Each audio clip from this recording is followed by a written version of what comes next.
is 6:05, and we're in the Nashua High North Boardroom.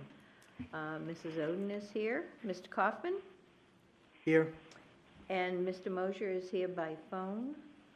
We also have Mr. Donovan and Sean Smith.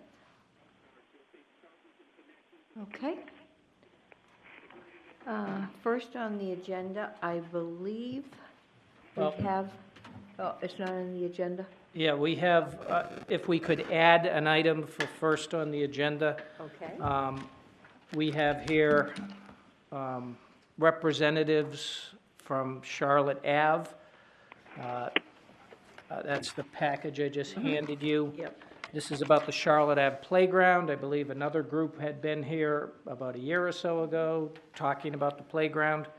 So this was inadvertently left off the agenda, and if we could please put this forward, I think it would be great for them so they can move ahead with their plans. Okay.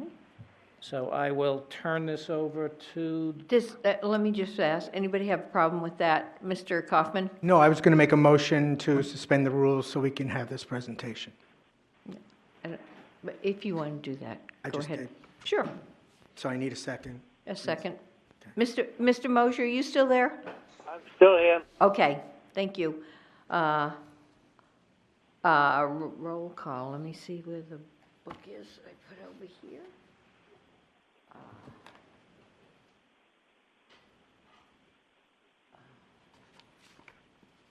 Suspend the rules.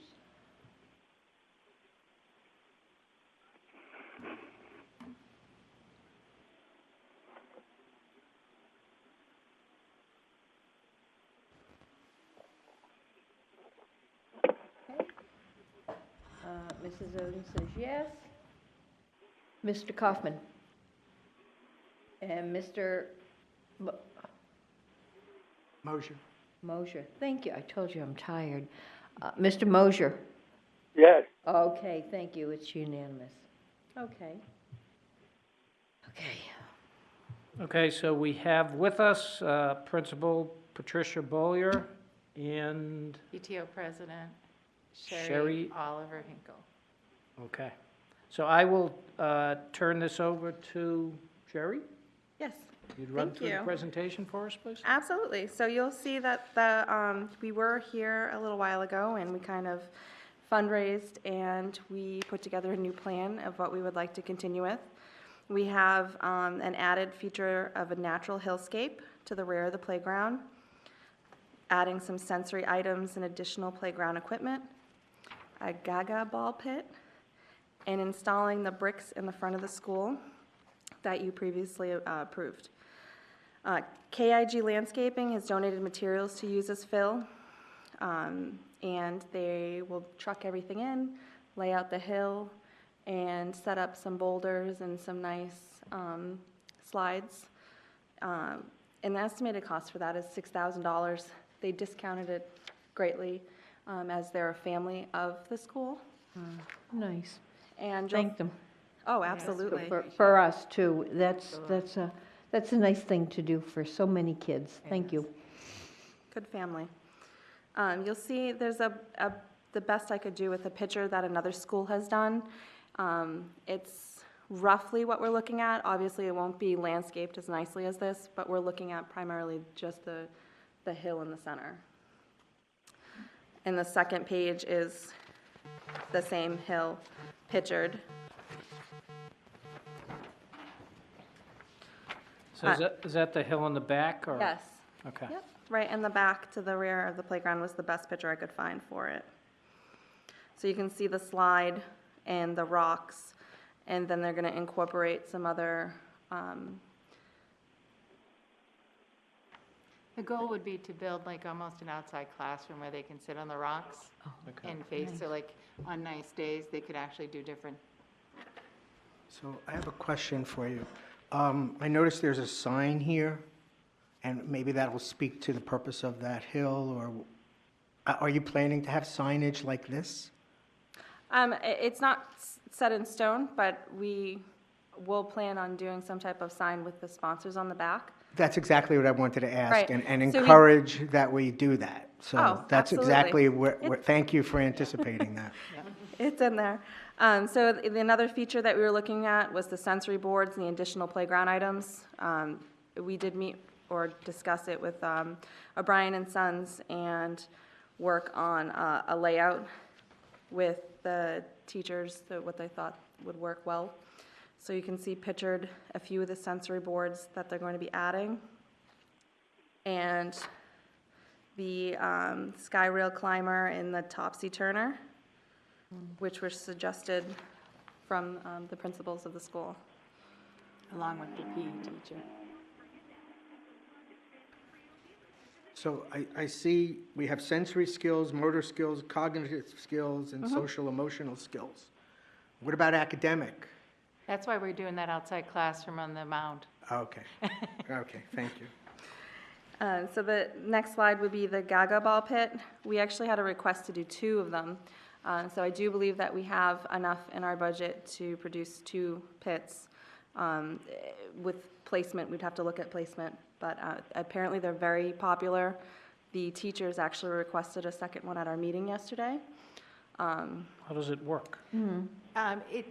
It's kind of almost like a smaller bad, like it's.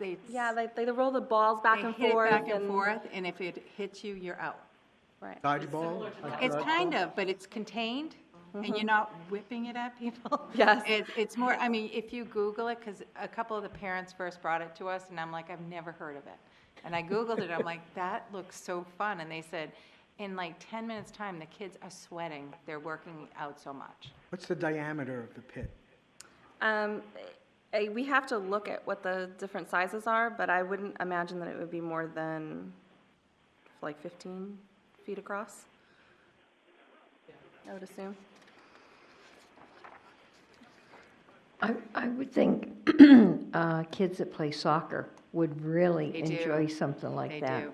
They just put one in the Boys and Girls Club, and the kids love it. It's indoors too, so they Oh, can play it nice. all the time. That's super. So the next slide I have is the signage, where we're going to be welcome to the Charlotte Ave Elementary Playground with our logo on the front and something of Cass Playground sponsors on the rear with our any sponsors that we have. So far, our sponsors are KIG and Hannaford of Nashua made a significant donation. Oh, nice. Nice. Anybody have any more questions, comments? Mr. Mosher? No, I have no other question. Okay. Mr. Kaufman? Thanks. So I'm your anxious to last, see it when it's finished. so your last slide about budget, you didn't speak to. Right, so the budget, you can see in our playground balance right now is $17,826.72. So the Hillscape should run about $6,000. The sensory boards, we've been estimated at $10,815. The 2 Gaga Ball pits would be $200 per, and the playground sign would be approximately $400, which would leave us with a balance of $211.72. So, And this was all donated money? yes, All fundraised. yep. So thank you to the folks that They did a donated. lot of work. Now, if I remember correctly, was it the Charlotte Avenue School that had a very ambitious proposal a couple of years ago? This is Yes. Cindy. Was that you guys? She had the big packet. That was one of the most professional packets I've ever seen. I kept it as a reference as to what a packet should look like. So it was superior. I could see you Very scaled well. it down quite a bit. I remember what that number was, so Oh, yes. had an extra 0. But what's a 0 amongst friends, right? Yeah. Well done. I'm glad you got it done. Yeah, very well done. Okay. Thank you. I just have a comment. I'm looking at the price of that Gaga It's field. just for the wood. And that's so reasonable. It So is. I'm hoping that you can share that with other schools, other PTOs, because I know how much kids like to play soccer. Yeah. Especially some of the older kids. And that would be a very economical thing for any playground. Yeah, I was going to touch on that. The excellent. Could we get you on the microphone, please? I'm sorry, I know I'm just shouting out things. Excuse me. The great thing about a Gaga Ball pit is that it also involves the typically non-athletic or They're not sports-involved children, because it's kind of like dodgeball, but it, like we said, it's a very controlled environment, so it doesn't seem like a sport to the kids who may be intimidated by that. It also involves teamwork and communication between the kids, not to mention the high activity rate. And you mentioned before about the educational components of the playground. We did a lot of research as far as, educational components, hence the sensory boards and things like that.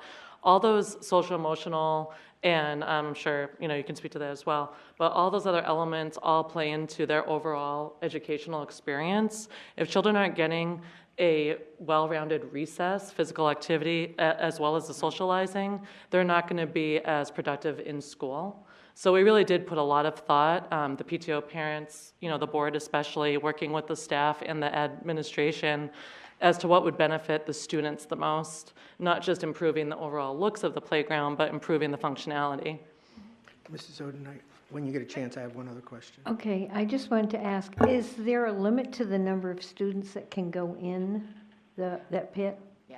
There- Our PE teacher will go over the rules with them. It's limited due to the size. You need space to move, Uh-huh, so that you're yeah. not always just getting hit. Okay. And that's why I asked. But you can have different sizes of this? Depending, in some of them, there's even inflatable ones out there and different things. Wow. They're very popular right now. Oh, no, I had never heard of it. The only Gaga I had heard of was Lady Gaga. Lady Gaga. Mm. It's Mr. named Kaufman. after her. Thanks. So I'm curious, given what you want to build now, is there a phase 2 and 3? Do you have space for future enhancements, or is this what you're going to do now? You expect it for a couple of years, and then maybe by then you'll raise some more We need funds? to and then- first, I think, install the things we have to see what's left for the land. Okay. The 2 fields that the city put in are awesome. They're beautiful. The kids are on them all the time and playing. So it really it brought a lot to our playground. These are going to be the next tier, and it's those kids that don't want to play organized soccer, because those kids are out on those fields. So once we see that mound and how it goes, because it's going to take up some space, and then the sky rail, that's big also. So we'll have to see what's needed. Our original structure too has some pieces that we could add to and round it out a little. But we first also have to let our parents breathe a little, because they've been doing fundraising really strong for 2 years. And, so we want people to enjoy it and be excited by it. Oh, yeah, I'm looking forward to seeing it. Yeah. Okay, so, Mr. Smith, have you? I have no problem. I have no problems with the plans. So when do you expect to start construction? Summer. Summer, okay. Yeah, we talked to Mr. Connors. Is it Connors? Gary, I right. wanted to make sure, I call him Gary. And, he said the O'Brien Sons work for Landscape Structures, so they're used to working together with you. So they'll deliver it to you guys. That way it will be ready whenever you have the time in your schedule to get it in. We have parents that are more than willing to come and help and do any phase of it, but we're going to look to you to lead and Okay. tell us what you can do. Excuse me, The- I didn't hear the answer to Sean's question. Summertime. Summer. This summer. Okay. They said, honestly, what did they say, how many weeks to get this stuff in? Oh, it's like a month to get it A in. month. So that's If why we we're kind order. of like, if we order it now, It will be here, Right. ready for you whenever you're ready. And then to build the ball pit, is that? everything else will be completed during the summer. So it won't interfere with school, and KIG said that they would be able to complete everything before the back to school. And they're gonna bring in the dump trucks full of the dirt or But material? we'll walk Yes. through it with Gary Yes. before we do Yes. anything, That will be our next meeting. just to make sure that, we're doing the right things. Yeah. Yes, you're not covering up the drain or whatever. Exactly. Oh, yes, no. Yeah. Well, he, he was involved in the original plan too, so he Walking through, walked yeah. through everything, and we met several times with Sean and the mayor and in regards to the first part of the project. All right, good. I trust Gary, Sean's best guy. Keeps me out of trouble. Yes, he does. Okay, I'm looking for a motion to accept the playground, then. Motion to approve the playground proposal for Charlotte Avenue as presented. Second. Thank you. Playground. Oh, say that again. Motion to approve the playground, did you say? Yes, at Charlotte Avenue as presented.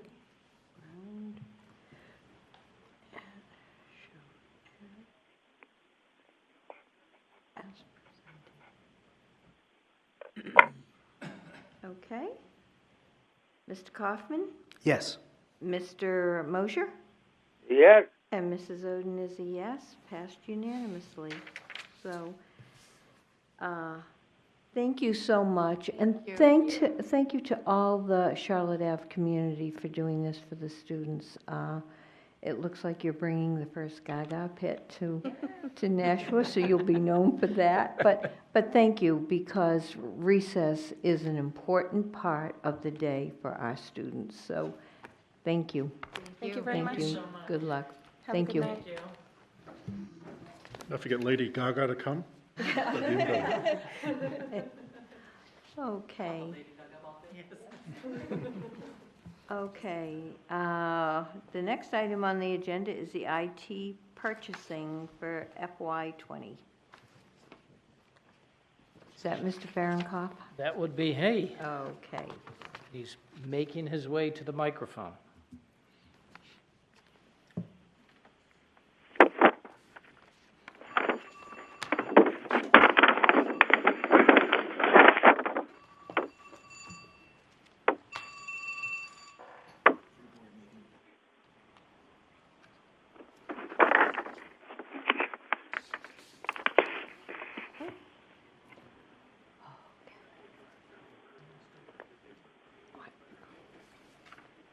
Is this what we have? I think we have this. We haven't. There might be more in there. Thank you. Here, oh, okay. You got, Here, yeah, leave that one for, I think he's giving that one to to Howard. Howard. No, Yep. Jesus, I told you, I'm exhausted.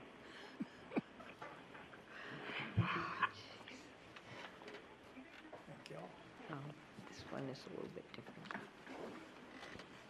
Can I first ask, is this a revised? Because we had one in our packet, but I'm looking at, it seems like some of the bullets. I added some clarifying. Okay, so this is revised? Yes. Okay, thank you. I apologize. No, no problem. Just wanted to make sure, and welcome. Well, thank you very much for having me. As you recall, during the budget presentation, we had some large infrastructure items. We have a core 680 switch that we need to replace because it's going out of service, and it's the most critical switch in the district. I don't know where that 16440 came from. I apologize for that again. But this is our main core switch that everything ties back to from all of our schools, whether it be internet, the student information system, any files that people access, basically anything they need over the network requires the switch. The WISM is connected to the 6807. It's an integral part of it, and it controls all of our access points. And it is not only going out of date and out of service, but it's at capacity. It can handle 945, it can handle 1,000 access points. We have 945 today, excuse me again. And we needed to reorganize our network closets, updating them to a 10 gig backbone. And we have a new Unitrends backup appliance, and I'll go into a little bit more detail in the following pages. We're looking at new access points. 73 new desktops are in the budget to replace our oldest computers. Page 2 shows the same things. The first column, the cost, is what is in our budget. So we have 227,000 as an example in the budget for our core switch. I expect through E-rate to only have to pay 91,000 for that. We pay exactly 40% of the cost of certain items. Again, the asterisks on the very bottom that you could see beside the 245 means that we're still waiting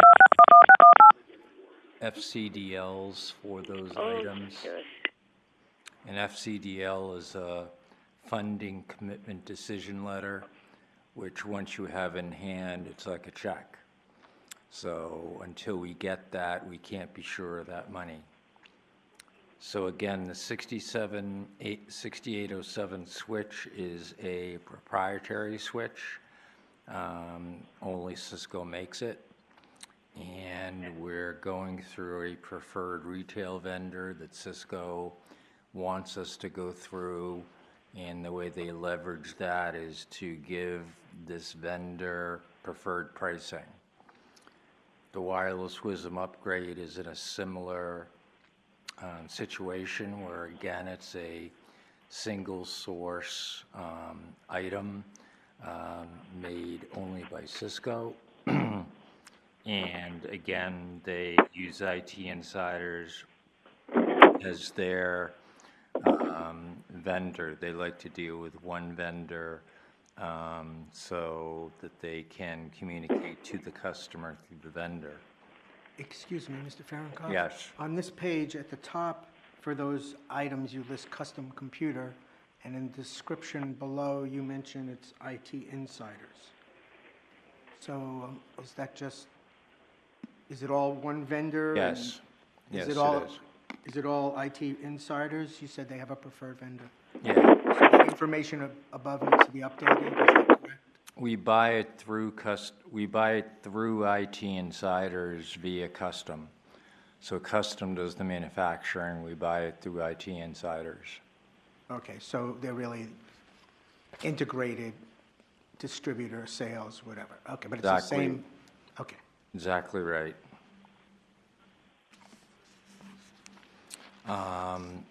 Page 3 shows our desktops. I have 3 bids for the desktops. IT Insiders, $595.50. Again, they have a similar agreement with Hewlett-Packard that they're the preferred vendor of choice.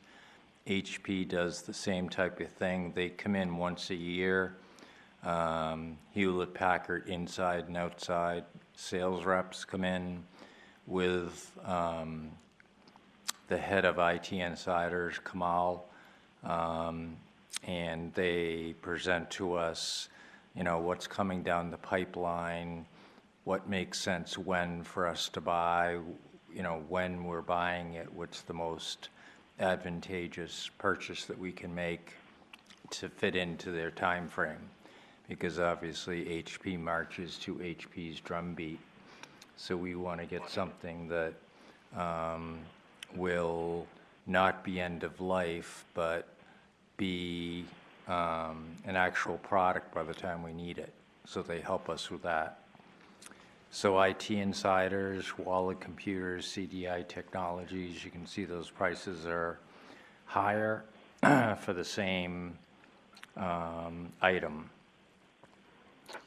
We also are getting a new Unitrends backup.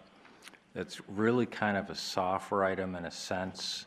We're buying 3 years of software support for the Unitrends backup device, and every 4th year we get one free.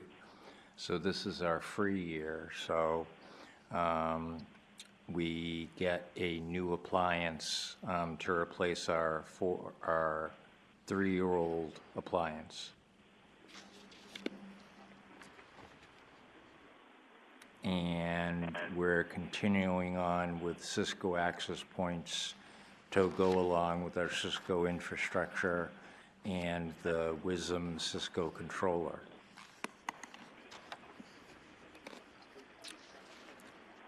The excess monies that we'd have, we would put into more access points, because that's the biggest thing that came out apparently, or I shouldn't say the biggest, but one of the big items that came out on our NEASC report was lack of connectivity in our high schools,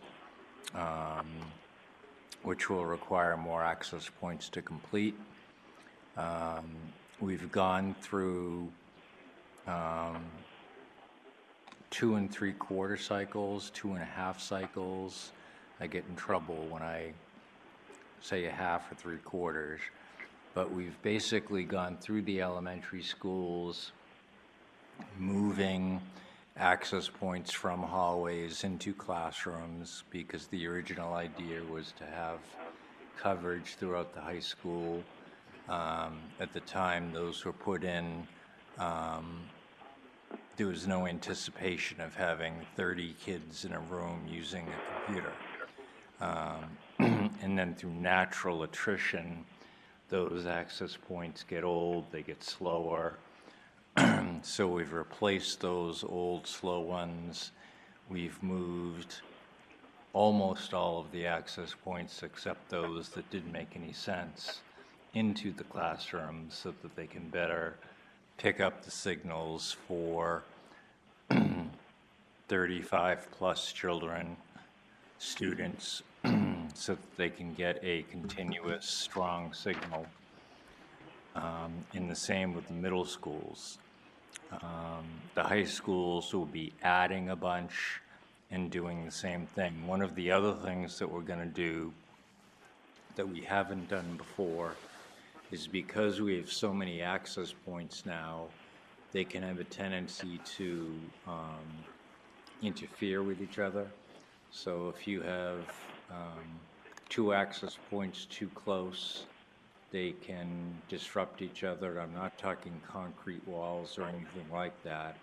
I'm just talking that the access points have channels on them and frequencies, and if they're tuned all to the same channel and all to the same frequency, then they're not going to take advantage of their full potential. So we're going to engage Custom Computer to come in and do an assessment and resolve. So not only find the problems, but fix the problems, so that we can maximize our throughput for the access points. And in addition to that, we really need to add some more desktops, so I'd look to use some of that money towards desktops and whatever other things come up throughout the year. So E-rate is something that we file for every year. This is the most substantial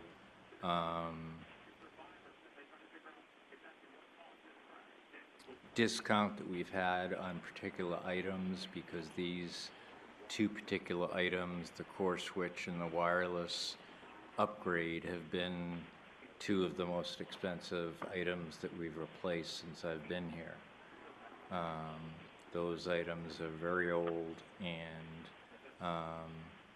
need to be replaced, and the E-rate discount shows in a dramatic way what E-rate can do for you if you file for it. In an E-rate filing, I always liken to doing your taxes. It's a heck of a lot of work. I mean, for some people it's not, but for other people it can be. But certainly your first time through, it's a heck of a lot of work because you don't know what you're doing. If you've never done it before, and that's a little bit how E-rate is, it goes from being a complex process to a semi-tedious process where there's lots and lots and lots of paperwork. This was supposed to be the last year of E-rate. They've made a lot of changes. They've gone from paper to computer. For the most part, they had all kinds of problems with their computer system in the very beginning.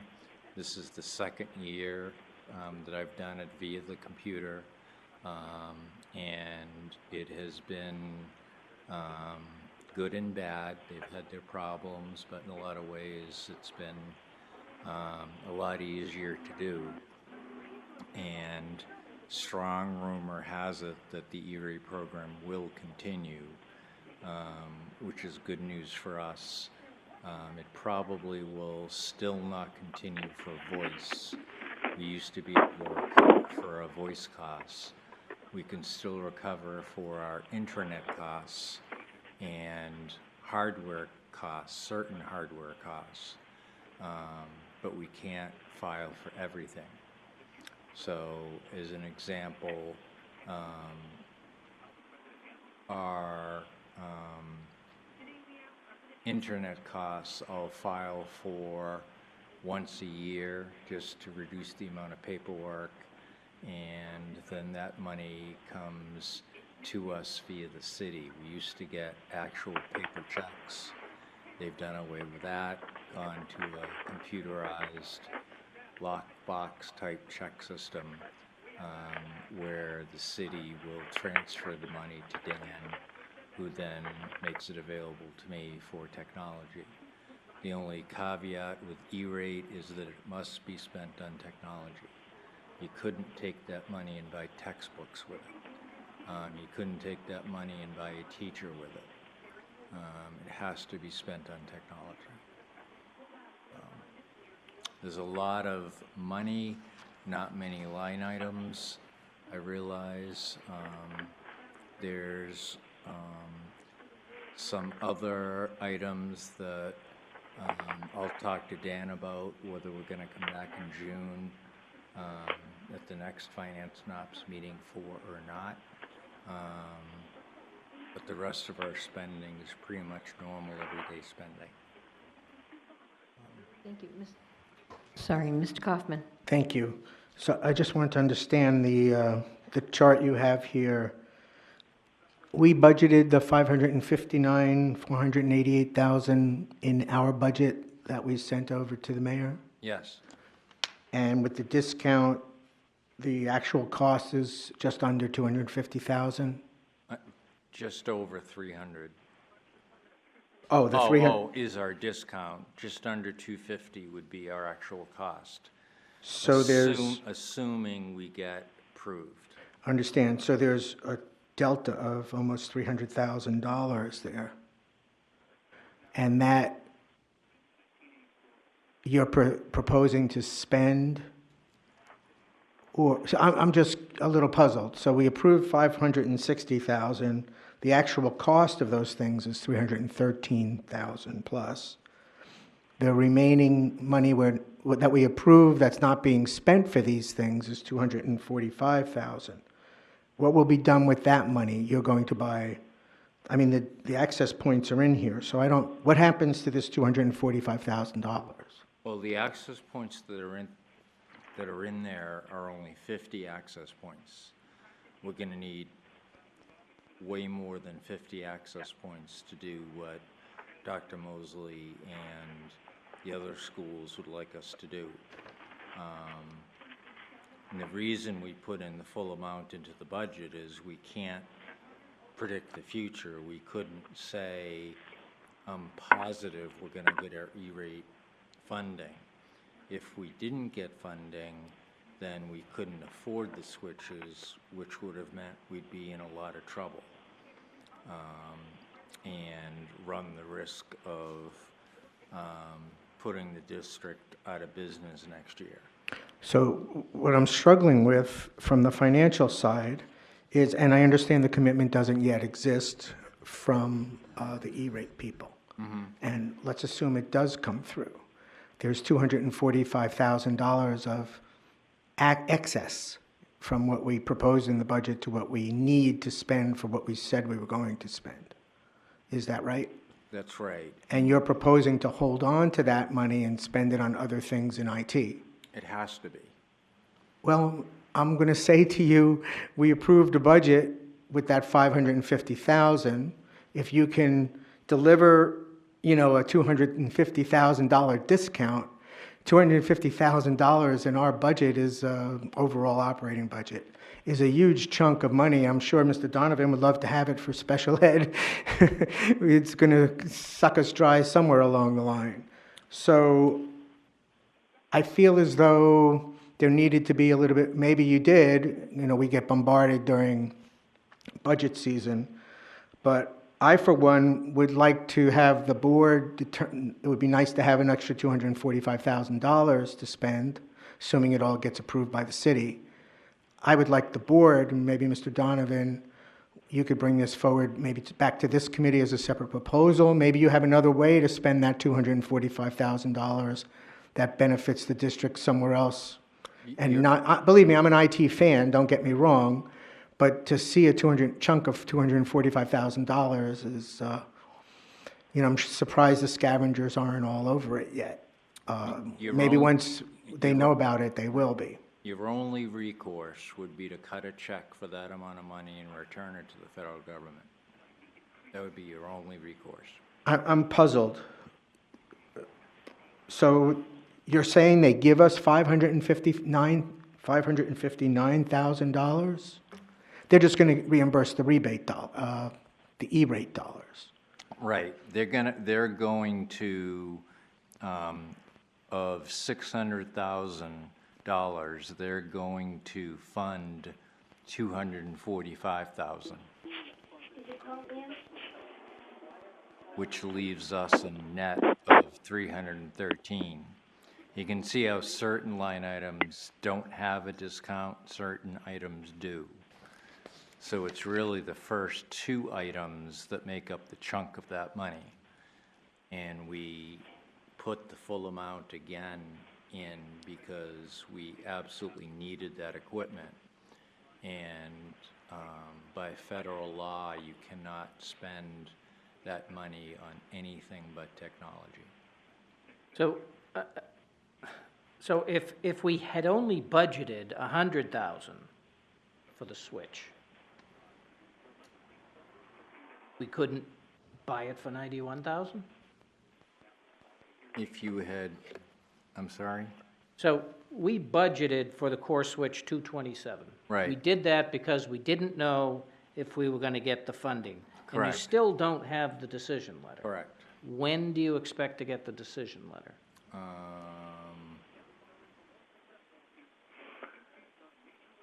Any day. I've already been approved for our internet. They go through a process of, I forget what it stands for, but they call them PIA reviews, Program Integrity Assurance, I think, where they question all kinds of things about what you're asking. For example, I had a discussion with one of the reviewers when we were buying wireless access points, questioning why we needed to include cabling if it was a wireless access point. And they didn't realize that you had to have cabling to energize the access point, which then, communicates to wireless devices.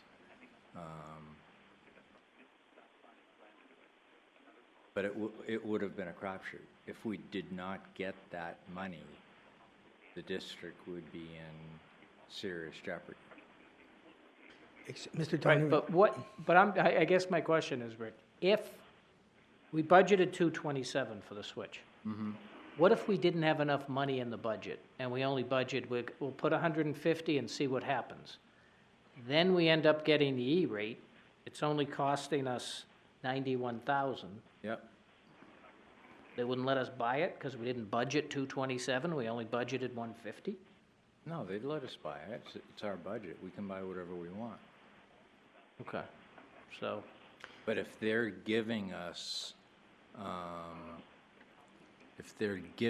91,000 towards a core switch, it must be used for a core switch, right, the 91,000. 91,000. But not the delta between the 227 and the 91. Correct. Okay, So that's excess money, yes. and the intent is to redirect it into technology, and I can understand that you'd want to do that, but I'm saying, I think the district needs to look at the $245,000 of savings from our budget proposal and determine the best way to spend it. There may be a need somewhere else that IT is giving to us. I mean, you proposed, we have to get the switches done, we needed the wireless upgrades and the closets, and I understand there's critical things here, you made that case very well, and we approved it. But I'm also saying I'm seeing $245,000 that could be spent in IT, and that may in fact have another use in the district that we should consider before we, agree to spend that $245,000. I don't know, am I making sense, No, Mr. no, Donovan? you're making sense to me. Okay. This is new as of tonight. Yes, I mean, and I understand that, quote, the check is in the mail kind of thing, Right. even if it's an electronic letter. So the $245,000, you are considering bringing another proposal forward in June as to how you might spend that? And all of this is still contingent upon the city approving our final budget? Correct. Is that right? Yes. Any motion made to approve these funds would have to be contingent upon approval of the budget. So are we really approving the $313,000? That's how I understand it, yeah. Well, I would approve the 559, but that's the way I would say it. But we're not going to spend 559.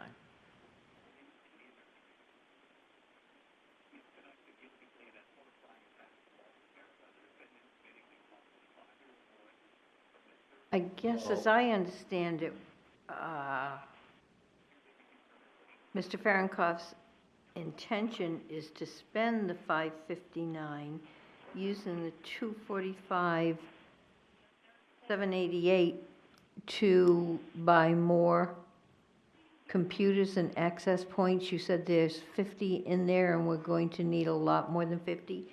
Is that coming from the 245? Are those access points Yes. coming from the 245 and the extra Yes. computers? Okay. Right, but they're not on this list Right. tonight. No. There's no proposal for that Approving spending yet. 559, you're requesting funds of 313,699, the 245 will come later. And then that decision can be made. But this sheet here, we're gonna cut checks for 313,000. We're not gonna cut checks for 559,000. If we get FCDLs. Exactly. Mrs. Oden? Mr. Kaufman? May I make a motion? I just would like to ask Mr. Mosher if Mr. Mosher, do you have any questions or comments? No, I've been listening very carefully, and the whole thing is it can be confusing when you're batting around the large numbers like that. But it sounds pretty good to me. Okay, thank you. Mr. Kaufman? Motion to approve 313,600, I'm sorry, Mrs. Oden, I'm going too fast for you. Motion to approve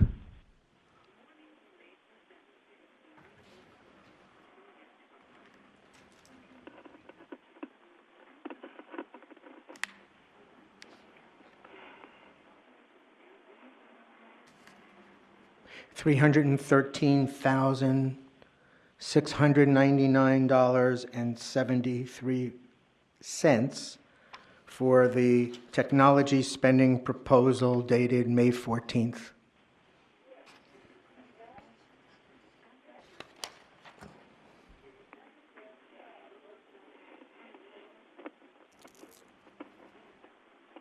And can I get a second? Second. Thank you. So if I were to speak to this, is I would look forward to seeing another proposal for the remainder of the $245,000, once you know we can spend it. In other words, after the E-rate comes through and we know we have this extra money or we don't, and then we can decide how you might want to spend it, but then the board may steal it from you, is what might happen. Could I suggest an addition to that motion contingent upon approval of the 2020 budget? And further, perhaps clarification and being awarded the E-rate discounts. award, yeah. Yeah. Can I offer a friendly amendment so we're not? Well, we just did, Okay. I think Mr. Donovan and I are both offering clarification as friendly amendments. So, Mr. Donovan, do you want to restate what you said so Mrs. Oden can capture it? Okay, so the end of the motion would be contingent upon approval of the fiscal year 20 budget and the receipt of the E-rate discounts. Of the 2020? Yes. I have no objection.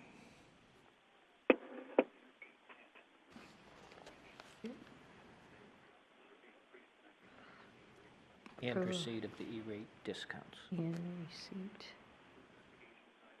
of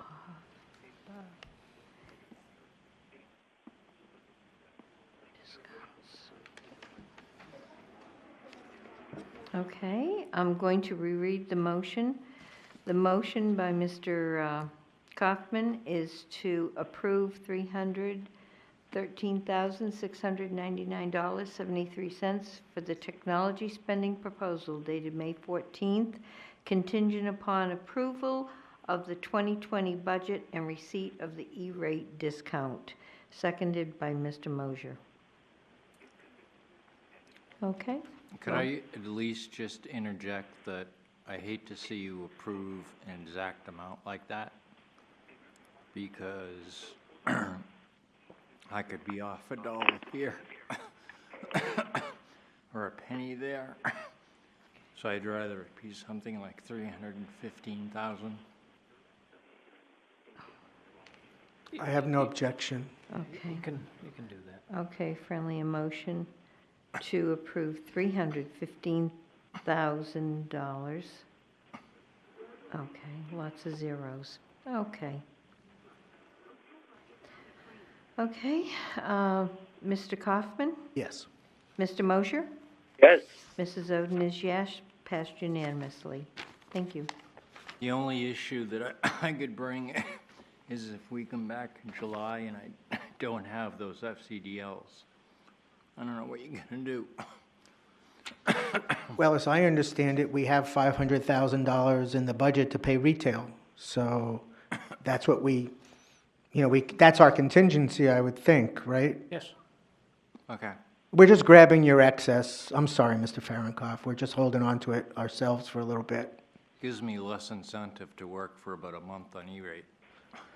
Well, actually, I would think you'd want to look at what would the opportunity be for the remaining endpoints that you want, because you only have 50.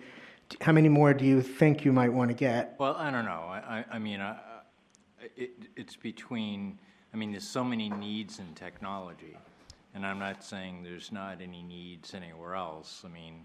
I think, as I said during the budget presentation, I've never asked for extra resources because I know how tight the budget is throughout the district, and I've always tried to make do with what I had, and part of what I had was E-rate money. And like I said, this year it becomes, I didn't want to not show you this money, obviously. This is the year where it becomes glaringly glaring. Yeah, I don't know how to put it. obvious. Obvious because there's so much of a discrepancy. Mr. So Fahrenkopf. we have audio-visual needs, we have all kinds of other needs. So, yeah, I can come back in June with proposals around, you know, we talked about telephones going into classrooms as a safety issue. You know, so I can certainly come back with a laundry list of what we could spend that money on. And I think that's good because kind of like you've got your primary spending, your critical needs are covered, even at retail. And the bonus is you may have up to $245,000 to at least propose. And I think that'll give you a little more freedom knowing your switches are covered. Yep. I just hope I did my math right. Well, if you didn't do your math, you'll bring it back and We'll get you fix there. the motion. Yeah. You have, you know, the money is in the budget, you'll get there. Yep. If the math is wrong and we need another 40,000 somehow, the money's there. Yep. So it's not, Fair. first of all, it's money until, we can't spend any of it until Till July. approved, yeah. Right, right. So I'm not gonna take it and start handing it out to people, don't worry. Right.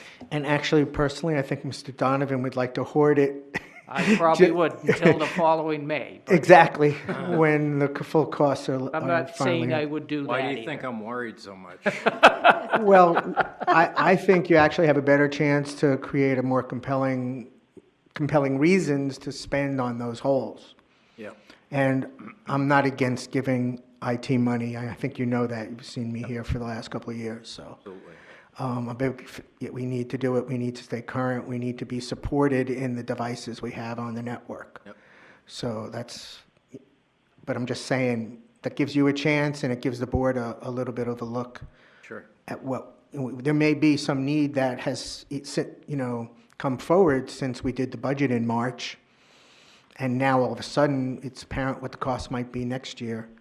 And, we never see money coming back, Right. as easy as this. So please don't take it personally. No, no, Oh, no, no, okay. no, no, no, I'm a fan. I don't at all. Okay, thank you. Well, thank you, Mr. Fahrenkopf. Haven't welcome. seen you for a while. It's nice to see you. Nice So, to see you too. Thank you. Thank you all. And you said you do believe the E-rate will continue at least till Yes. next year. That has really been a help to us. Yes, and I do believe the FCDLs will come through. So, I'm not a betting person, but My guess is they would not have gone to a computer-based system for entry if they weren't going to continue the program. right. I mean, And they wouldn't have been grilling me with all these questions if they had no intent of funding them either, so. Do you know if all school systems use the E-rate? As you said, it's a lot of work. It is a lot of work, and I never, informally, I would say only about 40% of schools do E-rate. Okay. Of my counterparts that I talked to, some of them have just given up. Others have farmed it out. The problem with farming it out is that all they really do is the paperwork, and they charge you up to 40% of what you get back. And, before you can do the paperwork, you need to understand what you need. And in order to do that, you need to understand, what your infrastructure is, so there's a lot more to it than just handing the keys over to someone and say, hey, go do it.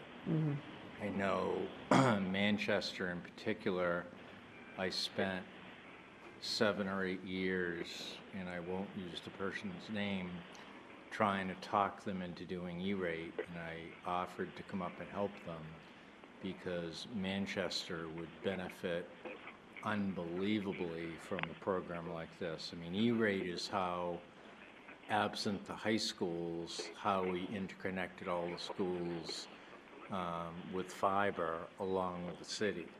So myself and Ken Terrell, I don't know if you remember that name or recognize that name, used to be the city IT manager, and he and I kind of formed a partnership where if he would go by Broad Street on the way to a fire station, he would at least bring fiber with plenty of slack to a pole that we could get into the school with, and vice versa. If we were going by a fire station where there was no schools, we wouldn't just bypass that fire station. We'd find a pole and get them ready to run the fiber. So, you know, it was, I don't know if it was 50-50, but that was our goal, is to split that cost so that the whole city was interconnected. Okay. Well, thank you for all your work. I know it can be tedious. I know taxes are tedious, and if it's worse than taxes, then it's pretty bad. So thank you so much for all of your work You're in welcome. helping with us moving forward with technology. And it looks like we're making some good progress. So thank you. You're very welcome. And just for the record, this is the first year that Manchester is finally filing for E-rate. They have a new IT director up there. I don't know what they filed for, but I know they filed. So, Okay. Thank you very much. Thank you. welcome. Okay. Moving on to contracts. Okay, so there's a few contracts. The first contract is whiteboard animation proposal for the Nashua School District, and it's for the strategic plan. Now, before we even, this is not typically a contract that I would bring forward to the board. It's only for $3,500, but since A, it's associated with the strategic plan, and B, it's sort of using the rest of the survey money, which is, I guess, in a sense, money that was in the board's hands, though they, in a sense, have all the money. But so this is a contract with Greenlight, and what they basically produce. If you go to page 4, you'll see the scope of work. They create a minute and a half long, approximately, animation. And this animation sort of explains the story. So in this case, it will explain the strategic plan. So basically, the staff comes in, they meet with our various people in our organization, and come together with the hope that they'll put together this this animation. And it's using, as you can see on that page, you know, hand-drawn cartoon-type characters, I guess is a way to describe them. And this minute and a half long whiteboard animation will sort of give the story of the strategic plan. Personally, I've never seen anything like this, so I can't give you too much description. We were thinking of doing this for the middle school project as a way to get out to the public to talk about it, but certainly not ready to do that yet, because we have a lot more work to do before we've sort of even decided on where that, you know, whether we're staying at Elm or moving to the new site or whatever. But as we would get closer, maybe, you know, this time next year or something, we might consider something like this. So this is where the idea came from. And so I was asked to bring it forward to this board to see if you have any questions. I can answer the ones if I can't answer them all, I can reach back to other people and get some answers. I have one question. Do we get to review it before we accept it? I would assume, and when you say "we," would you want that to be the board, or would Well, you the want that strategic plan, or, the yeah. strategic plan committee? Mm-hmm. I would assume that would be the case. I mean, I certainly wouldn't want to just give a, I mean, these are basically web design people, you know. If I read it correctly, there were 2 edit cycles. Yeah. Okay. But who is the person from the district who will interface with them? Who is, I believe Stacy Hines is sort of going to be the point person, because it's a communication piece. And the one other question that I had, it might even be answered on page 7. Having worked with contractors to do design work for me, I would always put a clause in there that it was a work for hire, which is a contractual term that says whoever's paying for it owns it. Now, and that statement is bolded, that says client owns final animation for use on all media. Right. That's critically important in this kind of an agreement, because we don't want to have to go back and pay them to use each time we want to use the animation or the product of their work. So that was the biggest concern I had until I got to page 7. Kind of answered it. Yeah. And they won't take a purchase order? Or you don't do them anymore, or? No, we do purchase orders all the time. It says those are accepted. I would guess they would take. This is the firm, I think, that helped us with the current website. They were involved with, I thought they were involved somewhat with the website that the school district has now. Or at least if they weren't involved, they bid on the project, but I think they had something to do in some of the design of the existing website. So I think that's how we sort of ran into this firm. Well, I hope they haven't, I hope they're not the people that did the search capability on the system. No, they don't, they're not. Okay. That was a different group, I can't remember Okay. the name off the top. Because of if they were, I would absolutely vote against it. Yeah, no, they're more the upfront designs Your stuff, interface. yeah. Mr. Mosier, do you have any questions or comments? I've seen the whiteboard animation before, and I think that it's quite remarkable.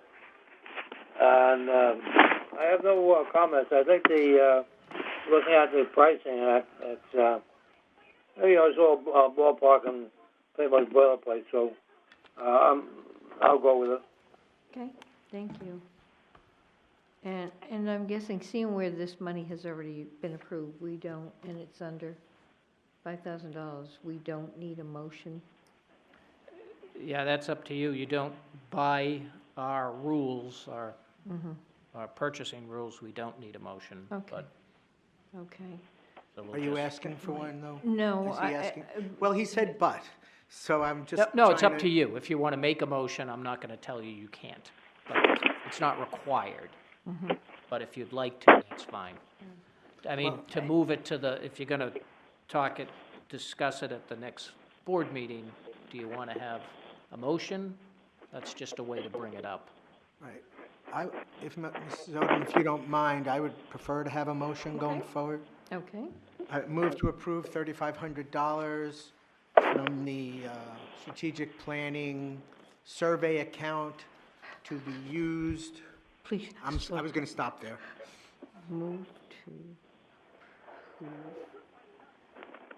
Move to approve the, $3,500, that's the correct amount, right? Yes. $3,500, I wouldn't say the account right now, because that'll be at the end of it. I don't think you need to put that. That'll be in the bottom of the motion. All the motions, I always put the account number at the bottom. okay, so you'll add that? Yeah, Okay, so just, move to approve the $3,500. for the For. whiteboard animation proposal,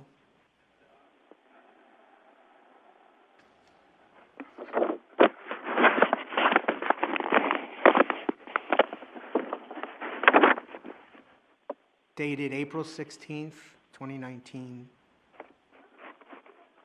from Greenlight Interactive.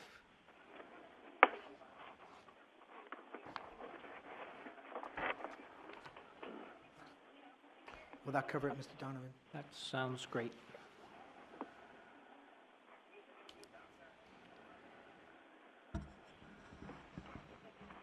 Okay, do I have a second on the motion?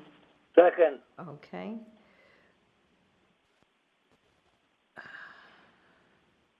Move to approve the $3,500 for the whiteboard Animation, oh God, I am tired. Proposal dated April 16th, 2019, from Greenlight Interactive. Mr. Kaufman? Yes. Mr. Mosher? Yes. Mrs. Oden, yes. Passed unanimously. Okay. Next one. Okay, the next contract is the lease that we have with the First Church of Nashua for our Title I preschool program. We've been there for a number of years. It works well for that program. I believe there's three preschool classrooms in there. And the cost is a 1.7% increase. Last year it was $48,072. This year it's $48,888. Other than that, the contract's exactly the same as it has been the last couple of years. No new language. So I think this, like I said, this. Yeah, that's been about 10 years. Yeah, but I think the space works well for us. We looked around a little bit at a couple of other spots, but, I mean, it's central to the city, and I think it's, for a while, we were looking at working with the Hunt community on something, but that sort of fell to the side. We were looking, had we moved downtown, having them move in with central office. That didn't happen, so I think for now, sort of year to year at the First Church makes the most sense. I have a question. Mr. Kaufman?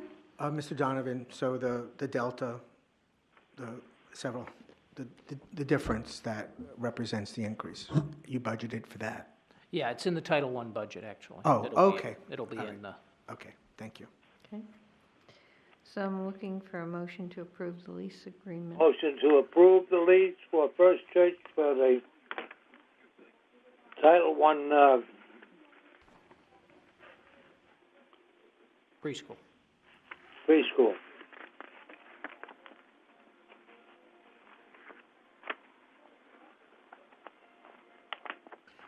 Do I have a second?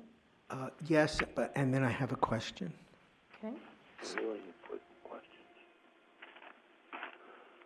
okay. Mr. Kaufman?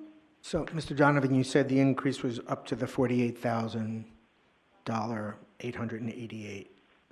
But then I'm looking at the remainder of that paragraph on the first page, which speaks to the option of additional classroom hours at $51,388. Do we need that? We have never used it. It's an option that's been in every lease, and they increase it, but we've never really had the need for it. Okay, all right. Thank you. I just wanted to clarify. Thank Yep. you. If we needed to approve that amount for the 3,000 or whatever it is, I certainly would have suggested we do that. Yeah, but since, we haven't used it in the last 5 or 6 years, so Okay.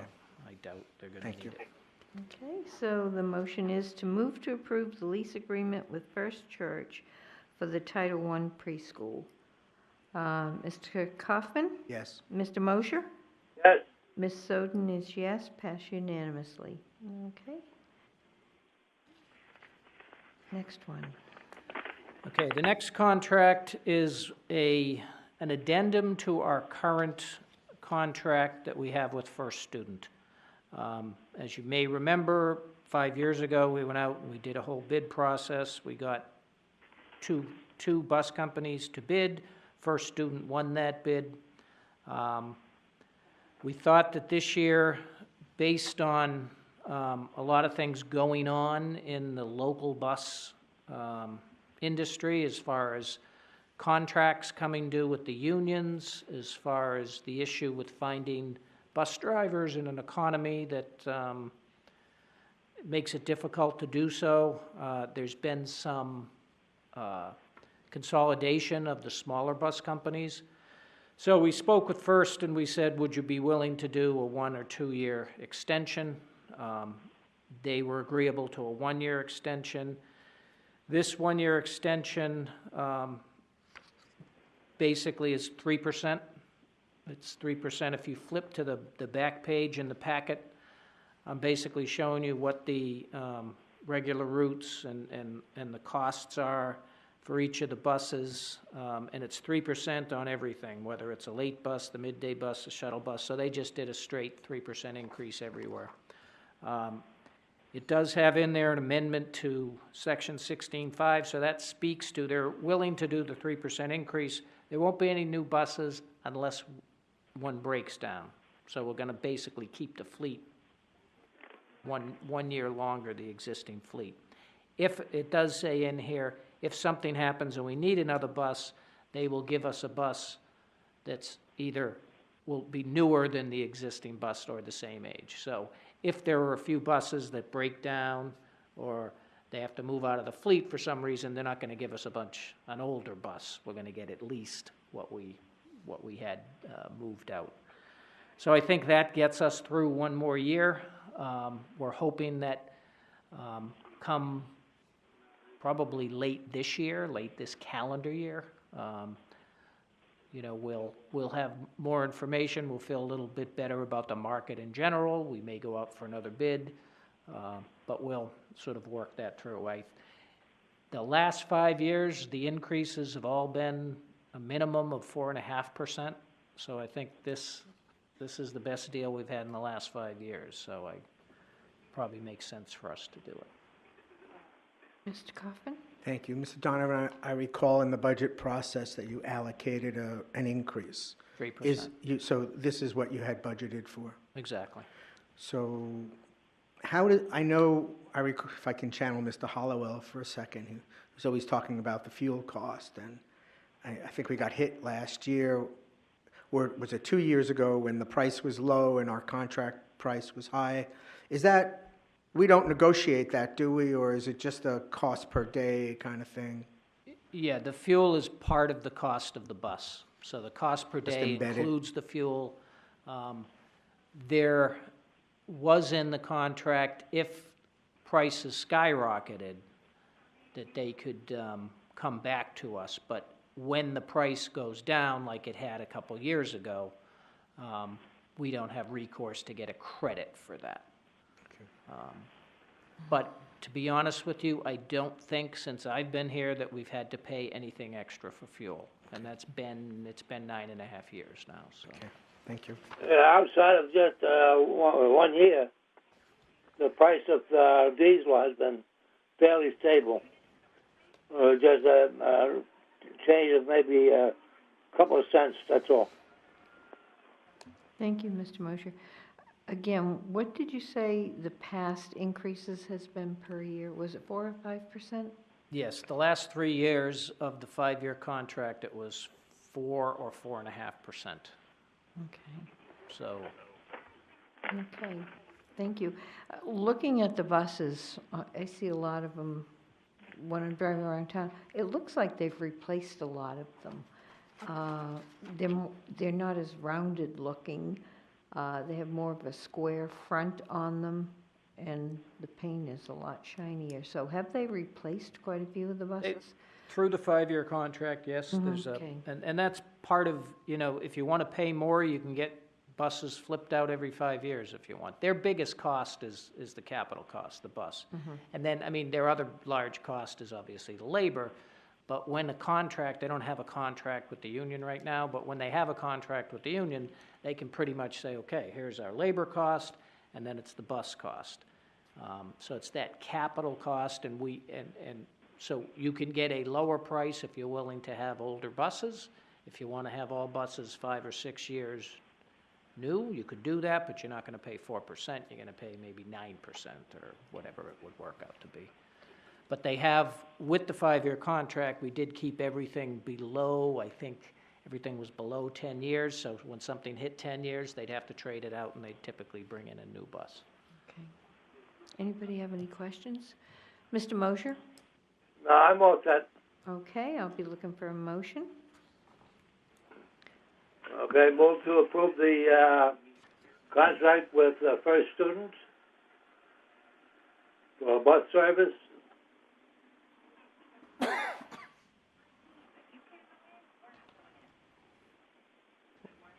Bus service. Okay, I'm ready. Do we need to specify the increase or dollar value, or Mr. Donovan? I don't, probably not, because the dollar value we don't, based on usage. Do we approve a maximum? Not to exceed type thing? Give you a I little don't ha- extra? Yeah, I don't really have that number, though. I guess I would just include, if we approve the addendum dated July, oh, that's not the date of them, where's the date of it?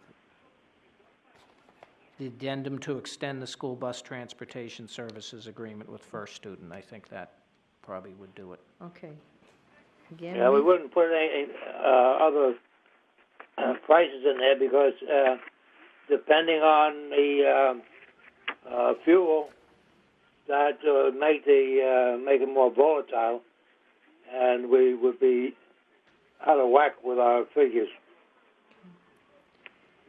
So could you read that? I had already written, move to approve the contract with First Student for the bus service for the, I thought it was going to be the 20, Okay, so I guess I would say move to approve the school bus transportation agreement between Nashua School District and First Student. do you have that all written down? Very good. Wait, just sort of take it. Okay, thank you. Oh, I'll take that, okay.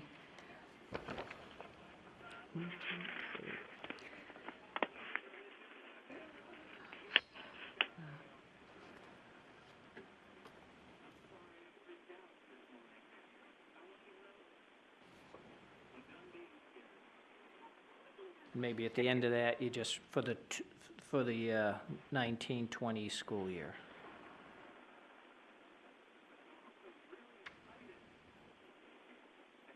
Transportation service agreement. 19-20 school year, 19-20. Back that whole.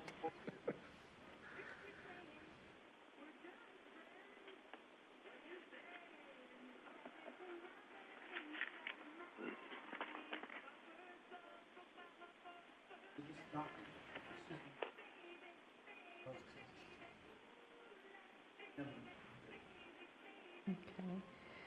So I have moved to approve the school bus transportation service agreement with First Student for the, did you say 2019? 19-20 school Yeah. year, the 2019-20 2019. school year.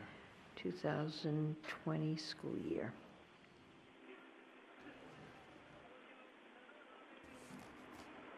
Okay. Okay, I'm looking for somebody to, I'll read the motion, move to approve the school bus transportation service agreement with First Student, Inc. for the 2019-20 school year. You want that seconded again, Mrs. Oden, or did you want to vote? No, can I have a second? Second. Second. Okay.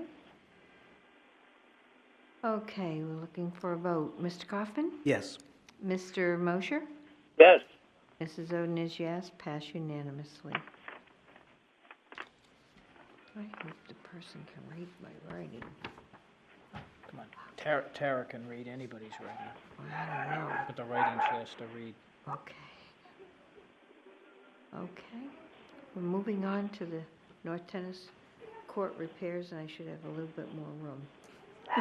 I've been trying to squeeze everything in this little space. Okay. Okay, I will turn this one over to Mr. Smith. Good evening. So North High School tennis courts are in pretty sad shape, as you can see from the pictures that were attached to the memo I sent you. Talked to the athletic director, and the direct impact on them is if, for your A teams, your best players in the state, a lot of the coaches refuse to even use these courts. So what that ends up happening is they don't use those courts, and the whole tennis match just takes longer because you have fewer courts to play on. You can expect that sort of 3 or 4 years ago, we'll probably be doing something similar to South High School and perhaps at Pennachuck as well. So these, I've wanted to do this for a couple of years, but because of the budget, we couldn't. We went out actually last summer to get bids, and they came in too high for us. At that point, they included the South High School in Pennachuck. We went out for bids. We talked to 4 companies that we had known were in the business. One declined a bid, and we never heard back from the other one. We did get 2 bids, and the lower of the 2, and they are a reputable company with good references, is Vermont Tennis Courts. Their bid for this work was $52,711. We will fill the cracks with a structural material, and then also fill in any hairline cracks they come across, and then resurface the court areas. And therefore, that's my recommendation, is to award the contract to them in that amount, with the funds to come from deferred maintenance. Are there any questions, comments? I just have one question. How much money is left in the deferred maintenance after this particular spend? The last time I asked, I think we were around $127,000, give or take, After this? before this. Okay. I have a question. Is one of these companies local? There's not a big difference between the cost. New England Seal Coating tends to be, it's a pretty large company, so they have a lot of outlets. If somebody has to, I'm thinking, if we have to call somebody back or to ask them to come, is it cost effective? Do we gain anything by having a local company or a company that doesn't have to travel quite so far? You can, but I don't believe that, I know Vermont's obviously a distance. I'm not sure where New England Seal Coating came from necessarily, but Vermont does a lot of work in our area. I'm not concerned about Okay. that sort of thing. Okay, thank you. Mr. Mosher, do you have any questions or comments? No, I'm just saying that it's something that has to be done regardless. Hang on. Okay, Those cracks are very serious-looking things, and if it's let go any length of time, the water gets underneath that and it freezes in the fall, then we're going to be in more trouble. okay. Thank you.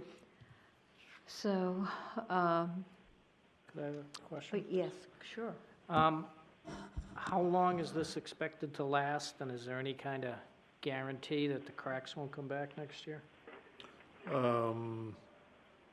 Believe we have a 1-year warranty on the material and the labor. I don't think anybody's going to give you a longer guarantee at this point. But If something shows up, it'll be a hairline crack. It's going to take a while to for it to, again, get like it is now, so how long, the cracks now are pretty large, you could put They a are. ball in them. almost. Yes. Yeah, like if someone like Small me animal went would on there, I disappear. could probably, yeah, and I could probably flip out and wreck my ankle for good. Not that I play tennis at this point, but,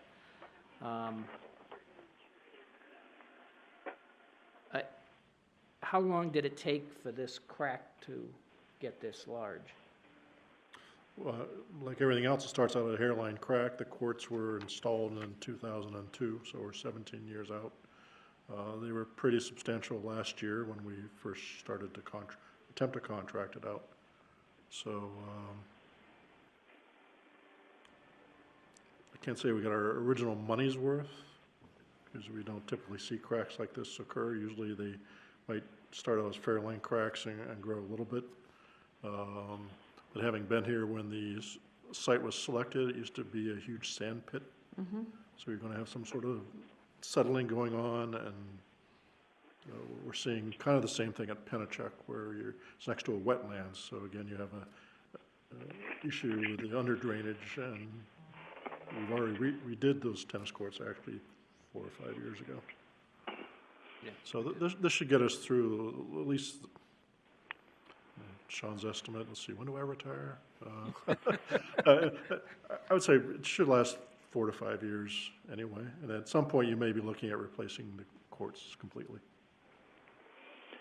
You know, it all depends on the undergrade, what's underneath, and the permeability of of the courts because the damage is going to occur to the freeze-thaw cycle, and that's going to make the cracks appear, and then they'll get worse as time goes on. So if they do a good job now and get those cracks filled with some good asphalt material, especially if it's hot and it can seep into the thing and be more or less waterproof, they should last, I would give it an estimate of 10 years if it's done right. Mr. Kaufman? Just one last question. This will be completed over the summer? I mean, just that's the Yes, it will window be. that you're looking, so. Yes.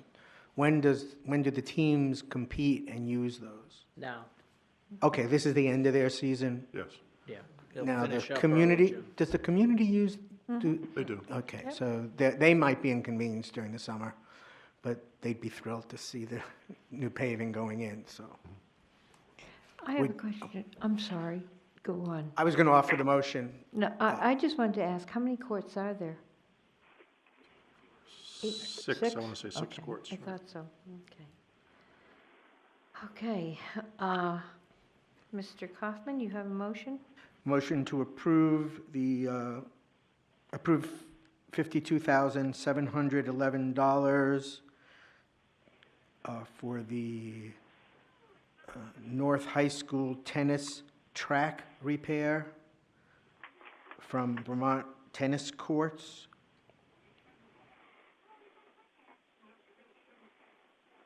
From their proposal dated May 7th, 2019. And I second it.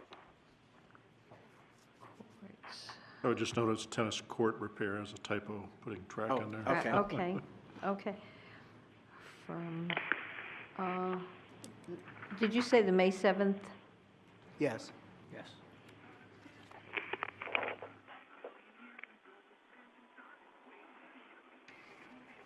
I have a side question. Yes, go. How come we require you to sit through the whole meeting and don't get you in and out of here? Do you like hanging out with us, or? Absolutely. Okay. I look forward to this every month. Okay, I just had to ask. I chose the shorter meeting from, I chose between last night and tonight, so I figured this was. Oh, we're just getting started. Kidding. And I usually put the real guests up first, I know. and then it was between Rick and Sean, and we know who the nicer guy is, so. He just wanted you next to him, Mr. Smith. Oh, He likes me, he wants me next to him. so. okay. It's a little different. The motion's just a little different because I tried to start, so we didn't have to wait for me so long. Move to approve the Nashua High School North Tennis Courts for $52,711 from Vermont Tennis Courts from the May 7th bid. Is that Yeah, just put repair in there, the repair? tennis court For repair. move to report the Nashua High Tennis Court repair. It's not considered a paving, it's a recoating? Is it a, Crack sealer and recoding. okay. Repair. So the motion is move to approve the Nashua High School North Tennis Courts repair for $52,611 from Vermont Tennis Courts from the May 7th bid. Gonna work. Pardon? Second. Okay. I had you down as making the motion. Okay, Think that's fine, then You made I the can't- motion? Okay. Yeah, I second it. Second, okay. I do have one question, though. Sure, go. Who paints the lines? They do. Okay, even better. Okay. Mr. Kaufman? Yes. Mr. Mosher? Yeah. Mrs. Oden is yes, passes unanimously. And I'm sure a lot of our tennis players will be very happy because looking at those cracks, your ball hits that crack and you don't have a chance unless you're really lucky. I'm worried about ankles, to tell you the truth. Good Lord. Okay, Somebody like me probably like the cracks because it slows down the really good players and I can compete with them maybe. grass or clay. Okay, now we're on to the school water lead testing update. Yeah, so there's a memorandum in your package that talks about the state mandated drinking water testing. This was passed about a year ago, February 8th, 2018. It was called Senate Bill 247, with Prevention of Childhood Lead Poisoning. It required all schools, not only public schools, but any other schools, to test for lead in drinking water, and that first round is to be completed by July 1st of this summer, 2019. So there's a standard of 15 parts per billion, or 0.015 milligrams per liter. That each place you test must be below that point. If you do that for 3, this is a 5-year program, so 5 years from now we have to do this again, and then we have to do it one more time. So 10 years from now, assuming nothing changes in the readings, then we don't have to report on that fixture or that pipeline again. You may recall a couple of years ago we did some testing when the news of this started to percolate. And all the tests, most of the tests back then came well below the 15 parts per billion. Some were above it, and we dealt with those. In most cases, it was replacing the faucets that were still containing lead. So we're proceeding with this. We've completed and received the results from testing for the 2 high schools and the 3 middle schools so far. Mr. Bodwin from the city's public health department is doing all the legwork. He's collecting the samples and then taking them to the state lab. The state lab is then giving us the results. And so far, so good. Everything is below the threshold, and the vast majority of the samples were not even detectable through their instruments. So we have 12 more elementary schools to do, and we've, in fact, already collected the samples for at least half of those. We're just waiting for the results. We'll definitely be done with everything by July 1st. Oh, sorry about that. So I'm just curious about I mean, having worked at an environmental consulting company, $10 a sample is, we were charging way more than that a long time ago. So this is a cost-effective cost per sample. But I am curious, I mean, just for the public's understanding, how many samples do they take in say, at a school like North? Just so they get an idea, it's every fixture? Every water fountain, anything cold water comes out of? Not necessarily. It's anything that would conceivably be used for drinking water. So certainly every bubbler is being tested. But not a slop Any sink or faucet that's in anything. the kitchen would be tested, because potentially you're drinking from that. A bathroom sink, not so much. When we get to the elementary schools, you end up with a lot of bubblers in classrooms, actually. So there'll be some more testing. So for example, at don't quote me on exact numbers, but each high school, we probably did 45 samples. Elm Street about the same. The other two middle schools are smaller, and so it was about 30 samples each.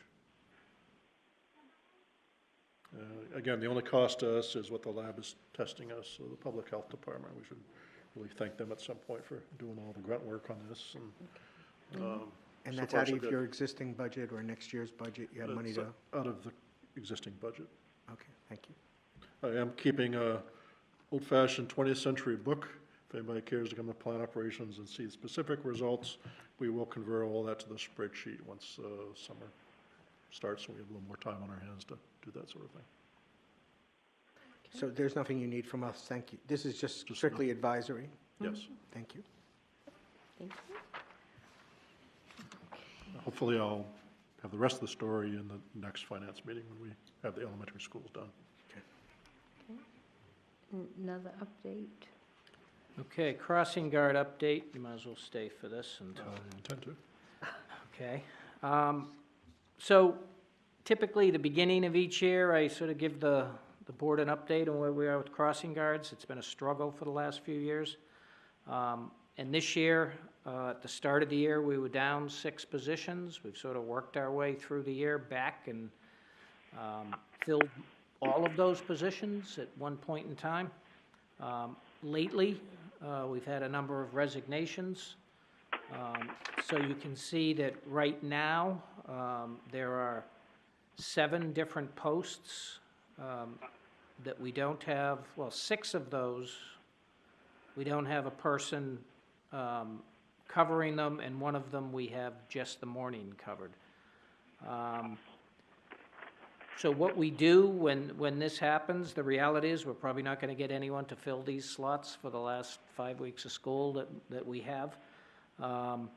There's a member of the security team who's available, so that person will go out and help us out. We have 2 of the custodians that are trained. We do use them, but based on their contract, it's a very expensive way of getting crossing guard, though we do still use them sometime for some of the very busy positions. And to let you know, we have had Chris Lassard, who manages this group, has had complaints specifically regarding Pennachuck and somewhat to the Elm Street slot. The Pennachuck slot has always been filled, so thus, even though it's a middle school, it's not one that we've had a lot of openings over the years, so it's kind of new that there's something open. It's right at the school. And if you've been there during time, there's a lot of, it's right off the the Henry Burke Highway. It's a pretty busy place. The possibility exists, I guess, if there's something going on that one of the, faculty or principals could go and sort of work things out. But we have had some complaints with that. And the Elm Street, we had a couple of unfortunate incidents earlier this year with students sort of cutting in front of cars, and so obviously that's still an issue. So one of the things we did do was I got an email, and it basically said, we provide crossing guard services. So I sent that over to Chris Lassard. He took a look at it, called them up, spoke with them. They gave their pitch, and they said they'd be able to provide all these crossing guards. I'm not sure how or where they'd get them all, but they said they would. The problem was the cost, $342,000, whereas our budget for this work is about $130,000. So we certainly couldn't take them up on that offer, but just to show you that, we've tried a lot of different things. And it continues to be a struggle, and it seems to be sort of the beginning of the year and the end of the year, and then we kind of settle in. So I just wanted to let you know that's sort of where we are. If you do hear complaints from parents, some of them are in fact real. We just simply don't have enough bodies to cover all our posts. Anything you'd like to add, or? Well, I'm in my 22nd year, and it's been an issue for 22 years, probably before that. So there's always vacancies. They always, as Dan indicates, do occur this time of year. I did see a posting soliciting crossing guards just last week, so I think HR is still trying to hire them. I want to say at least 3 days a week, I come by Pennachuck after going to the gym.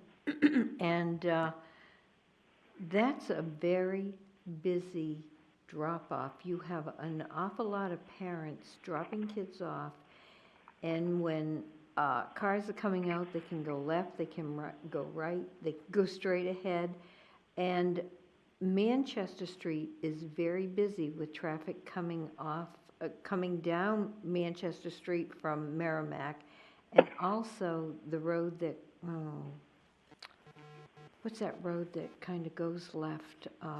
Tinker, thank you. Tinker Road, a lot of traffic comes into Manchester Street from Tinker Road. That intersection is extremely busy. And I did notice that just within the last week or two that the crossing guard was no longer there. So I can understand why you're getting complaints about Pennachuck, because it is a very very busy intersection there. It's busy, so I was going to ask, the security guard, where would his first priority? Have you looked at this? You can, I know I have seen the security guard there earlier this year when there were problems.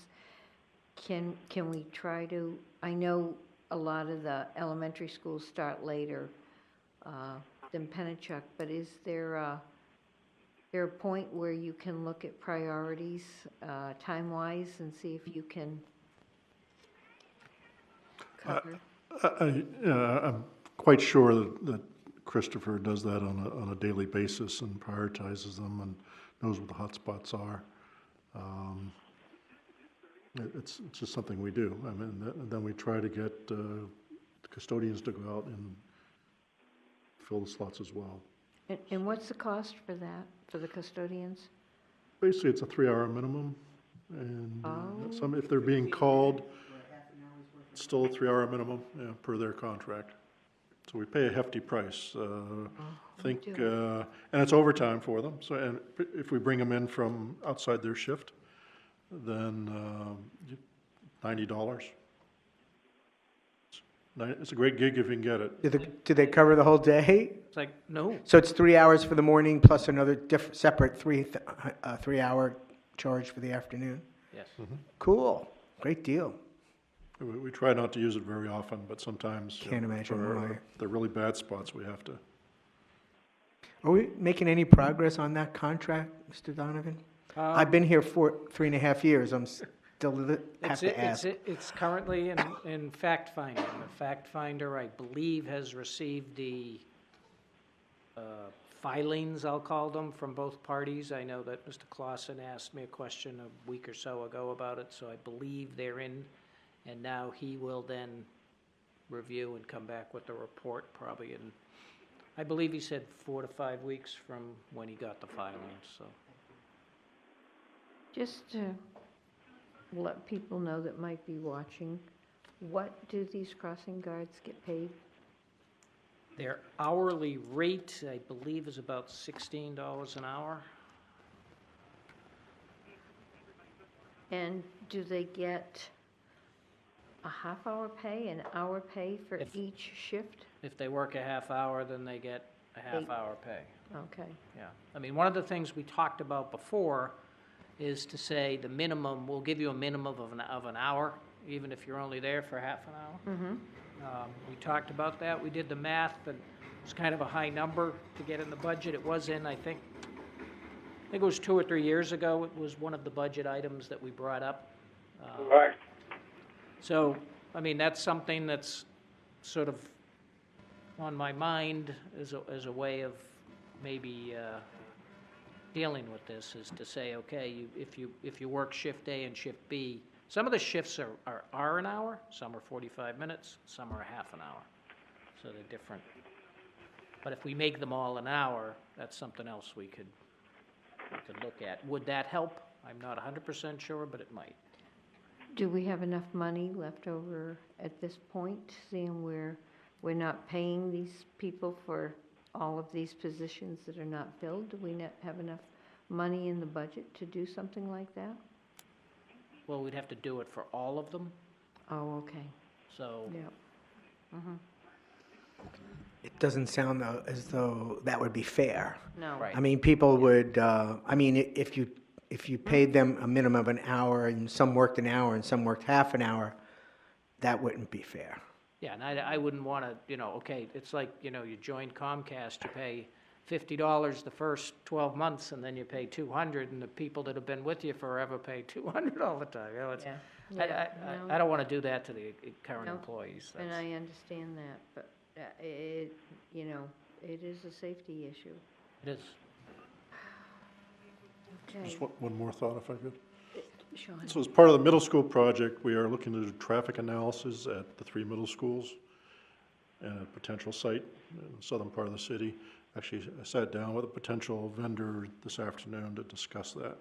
So they're going to be looking over the next month or so at the traffic and the students, the whole traffic pattern.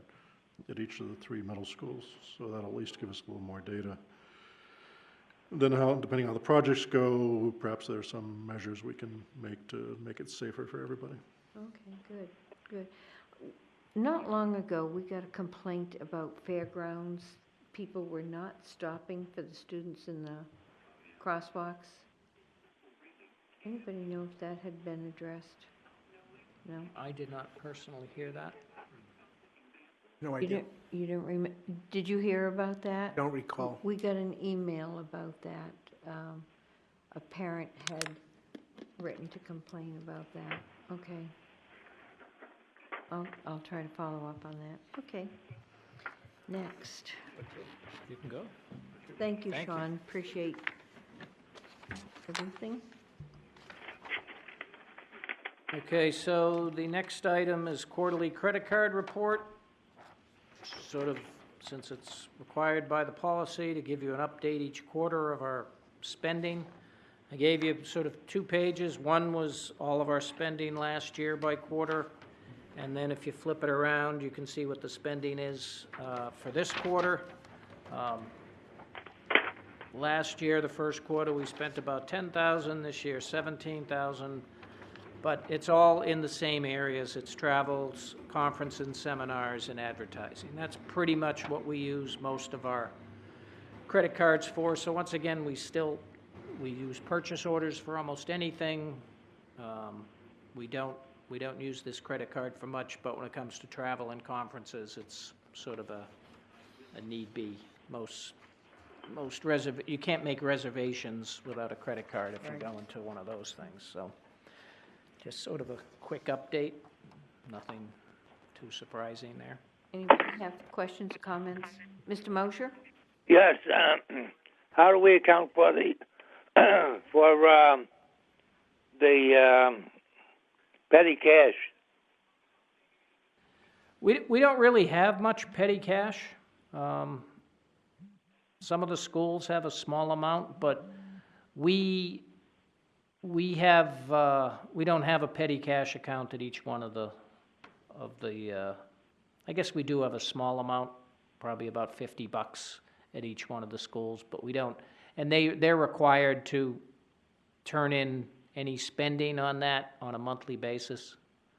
But we've really taken down the amount of petty cash. We like to do everything through the system and through check process. So What about in the main office? Is that the same thing? yeah, we take cash, but we don't have a specific petty cash account in the main office. Oh, okay. You done? Thank you, Mr. Mosher. Mr. Kaufman? Move to accept and place on file the credit card usage quarterly report dated May 7th, 2019. Second. Move to accept and place on file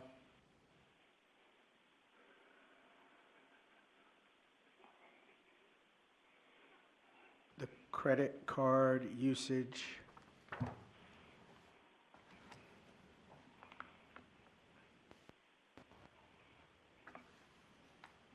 quarterly report Quarterly report.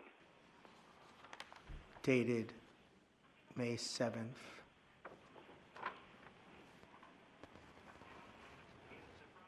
I didn't get too far ahead, did I, Mrs. Oden? I need to slow. Sorry. You Didn't mean done? to test May your 7th? memory. 2019, yeah.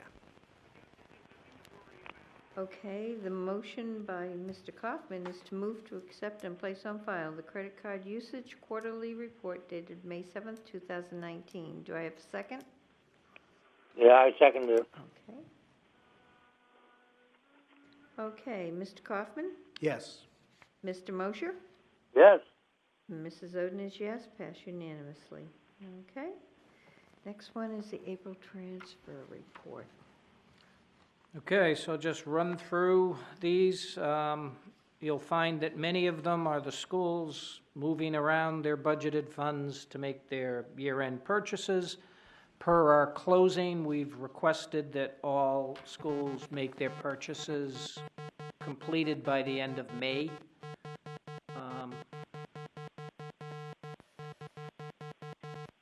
Gotta be one of the three of us.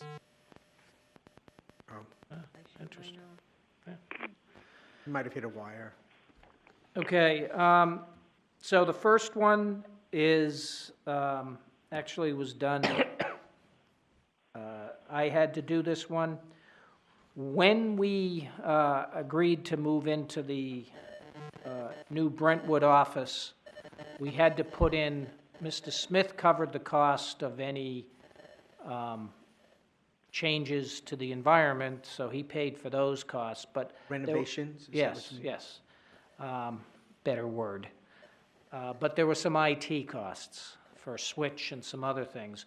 Those costs, I took the money out of the rental line for the beginning, and now there's not enough money in there. So basically, we're moving funds from the other contracted service line back to rental, so we can pay the May and June amounts that were due. Since that happened very early in the year, before anything was due, I said, okay, where do I know I have a little bit of money I'm not going to spend immediately? It was that account, so this is just to fix that. Sorry, Mr. Fahrenkopf. Yes.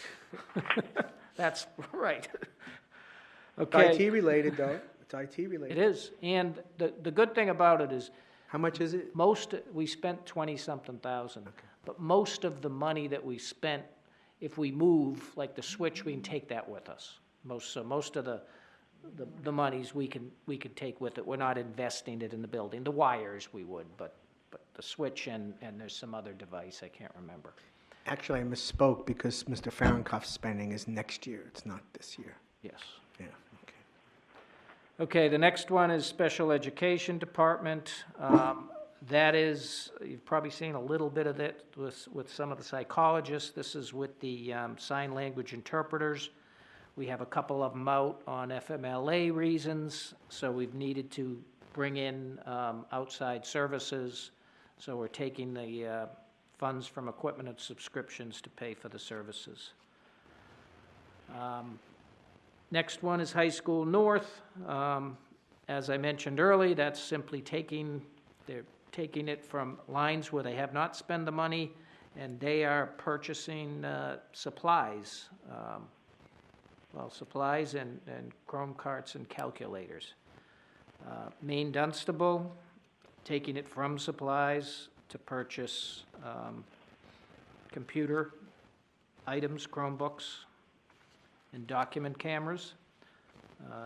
The next one is Penachuk. Basically the same thing. They're purchasing Chromebooks and projectors. The next one, Nashua High School North, is purchasing 17 Chromebooks. And then there's another one from North, which is also related to Chromebooks. Then there is Bicentennial, and they are purchasing, they're not as specific, computer equipment, probably not, I don't know exactly what it is, but it's computer equipment, it's a smaller amount. Penachuk Middle School, purchasing iPads for the 8th grade math teachers and the licensing for Chromebooks. Nashua North again, this time they're moving from other contract services to purchase paper and staples and other supplies. North again,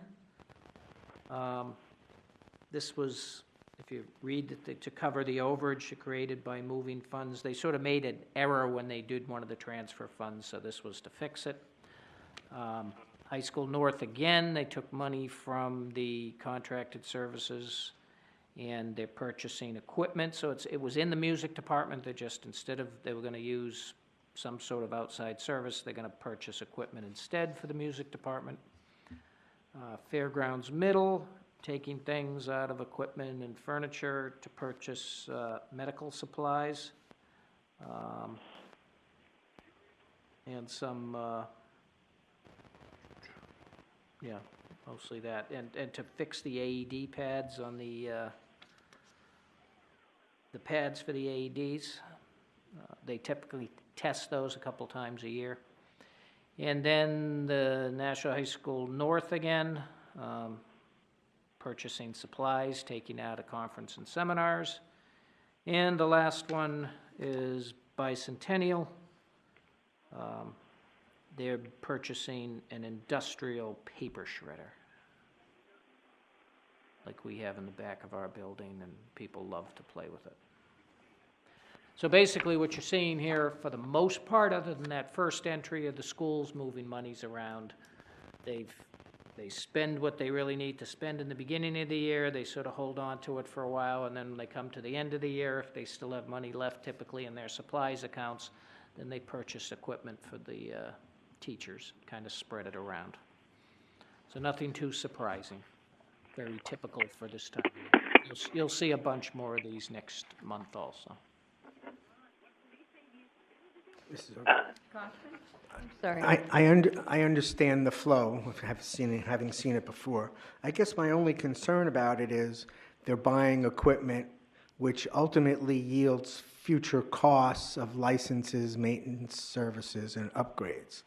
And where does the money, Mr. Fahrenkopf, if we're in his budget, he would know exactly how many devices, and he's very meticulous about keeping track of all that stuff. But now you have all these schools entering 10, 20, 30, however many devices. There's usually an annual license fee. There's maybe maintenance, other costs associated, Chrome cart or whatever. And those things add up. They're outside of Mr. Fahrenkopf's budget. How do they roll into him for support? Well, how does that happen? First of all, anything purchased, any of this equipment is approved by IT, so they're aware of it, they know where it's going. Okay. Any IT that you purchase through the workflow in the purchasing system, IT has to approve it. So if it's charged to a computer account, IT has to see it and therefore approve it. So they make sure they're buying the things that they're used to fixing. Most of what you saw here was Chromebooks. With Chromebooks, you buy the license year one. It's not a license every single year. Okay. It's just the 1 year. So the school pays for that. Now, what does it do to Mr. Fahrenkopf? Yes, so now we have more Chromebooks. I need more access points. That's sort of what that has created. And he's working to fix the access points. So I think that's probably the bigger issue. A Chromebook, it's a couple $100. I think I'm not sure if he repairs them. I don't think they do. They probably, if it's 6 years, see you later.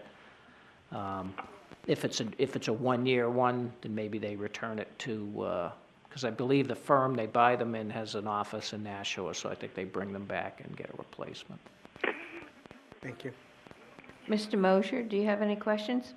Nope, I know exactly what he's doing because that's the way I bought a forklift for the B&M shop. Now, we're going to need a motion. We have a couple of these that are over, what is it, 5%? You can just approve the report, Okay. transfer report, and then I think that'll take care of it. Okay. I'm looking for a motion to approve. Move to accept and place on file the April 2019, I knew I was going to see that, the April 2019 district transfer report.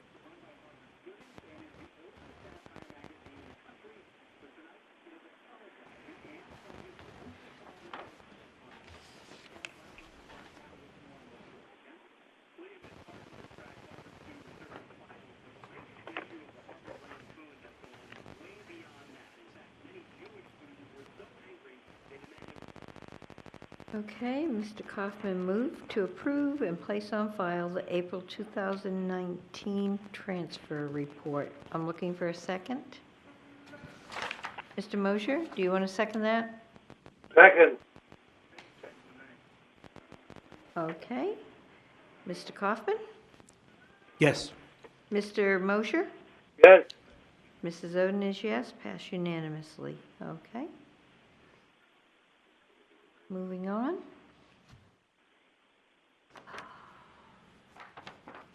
Okay, so there's two items left on. One is the April financial report, and then there's the year-end financial forecast.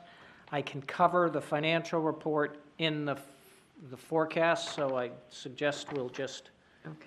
go through this. Mr. Mosier, I brought this in today as I just finished it.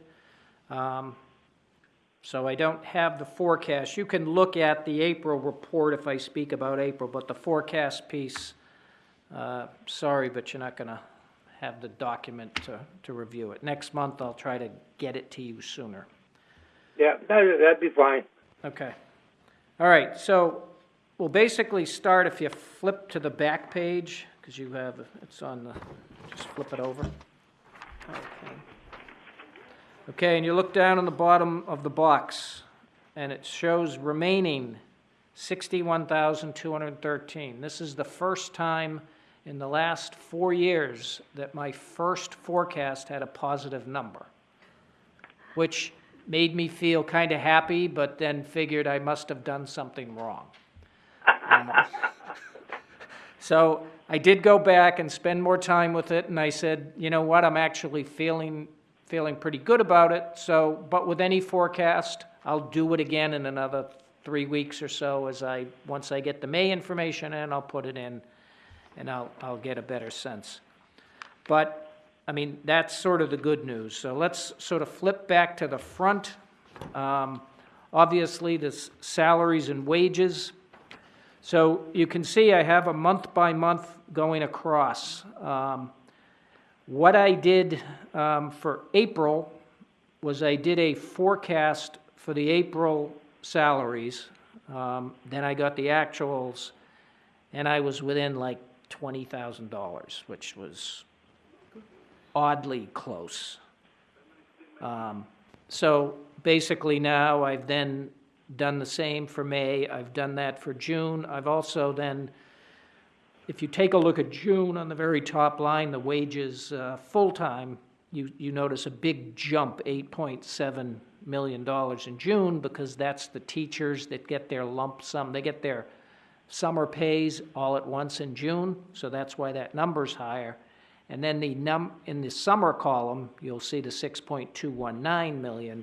That is the payment that the teachers get over the summer. So back before I started here, that was one of the big problems that they had, where they weren't bringing that back into the year it should have been.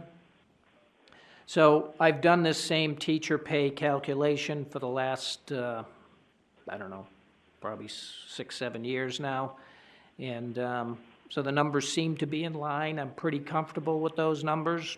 When we get closer to June, we'll see what the actuals are, but so far I think so good.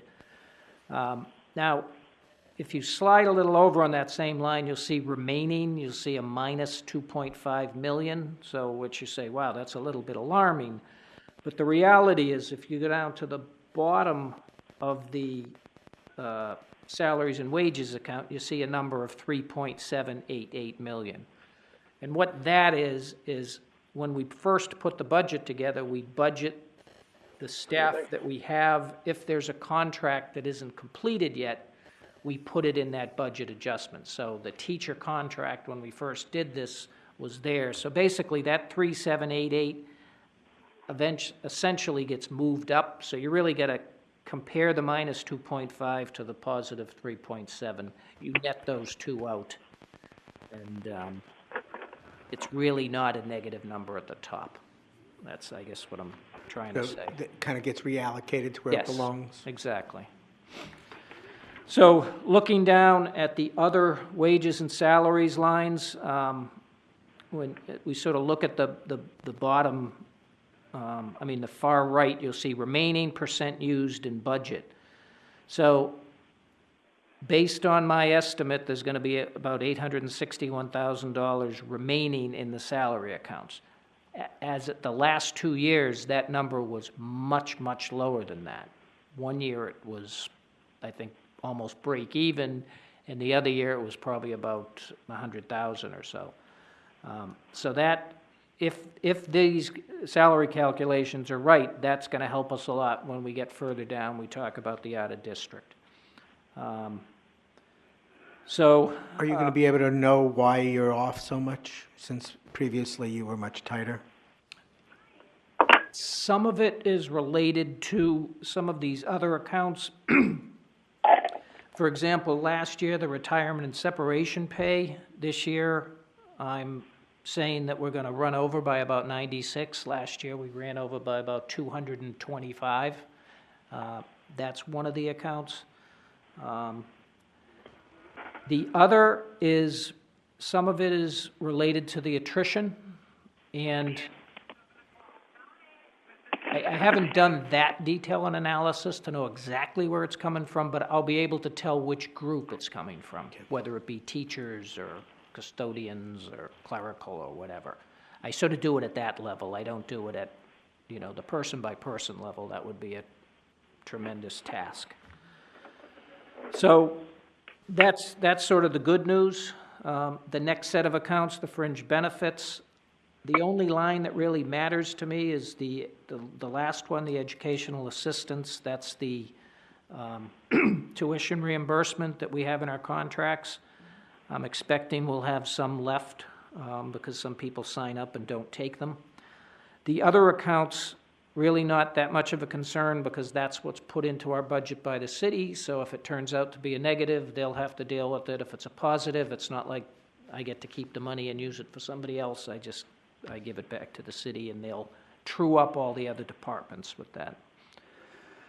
Okay, professional and technical services. I'm assuming there'll be about 31,000 left there. For the first time in a while, the second account there, legal services. It looks like we're going to have maybe a little extra money this year. We haven't run into that, special ed need or whatever need. The $32.50 is Attorney Clausen's payment every month, so I think that's worked out well. Now, who knows? We have 5-6 weeks left. Maybe there will be a legal bill that pops up, but hopefully there won't be. You're beyond the retainer. Yes, yeah.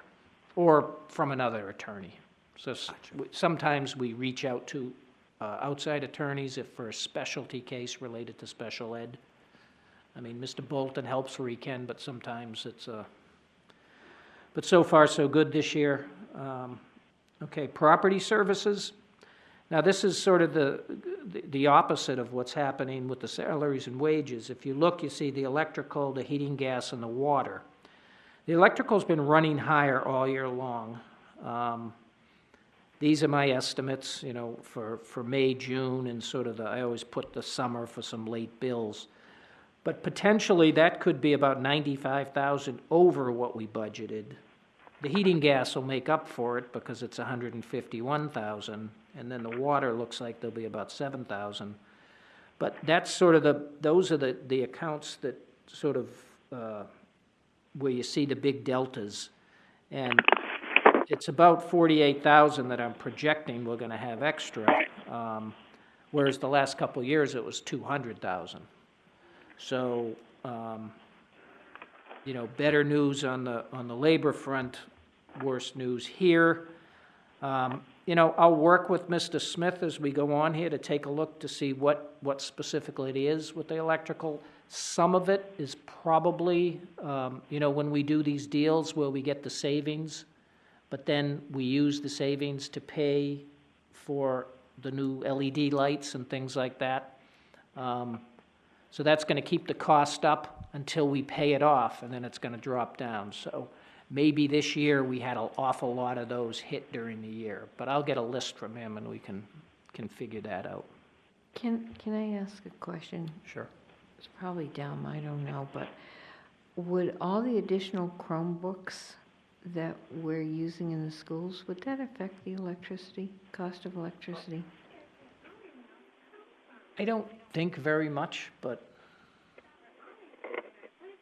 I wouldn't think so, but I don't know for sure. I once asked Mr. Smith, could you figure out what the cost is for all the cell phones that the kids use that get charged every day?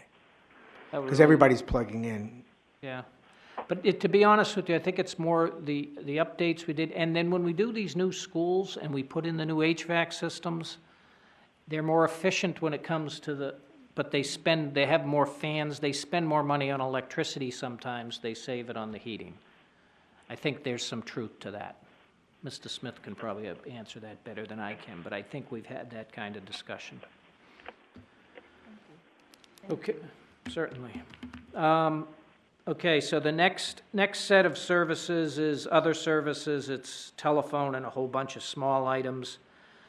In the top part, which I will note, telephone itself is that's also been running high. I really got to get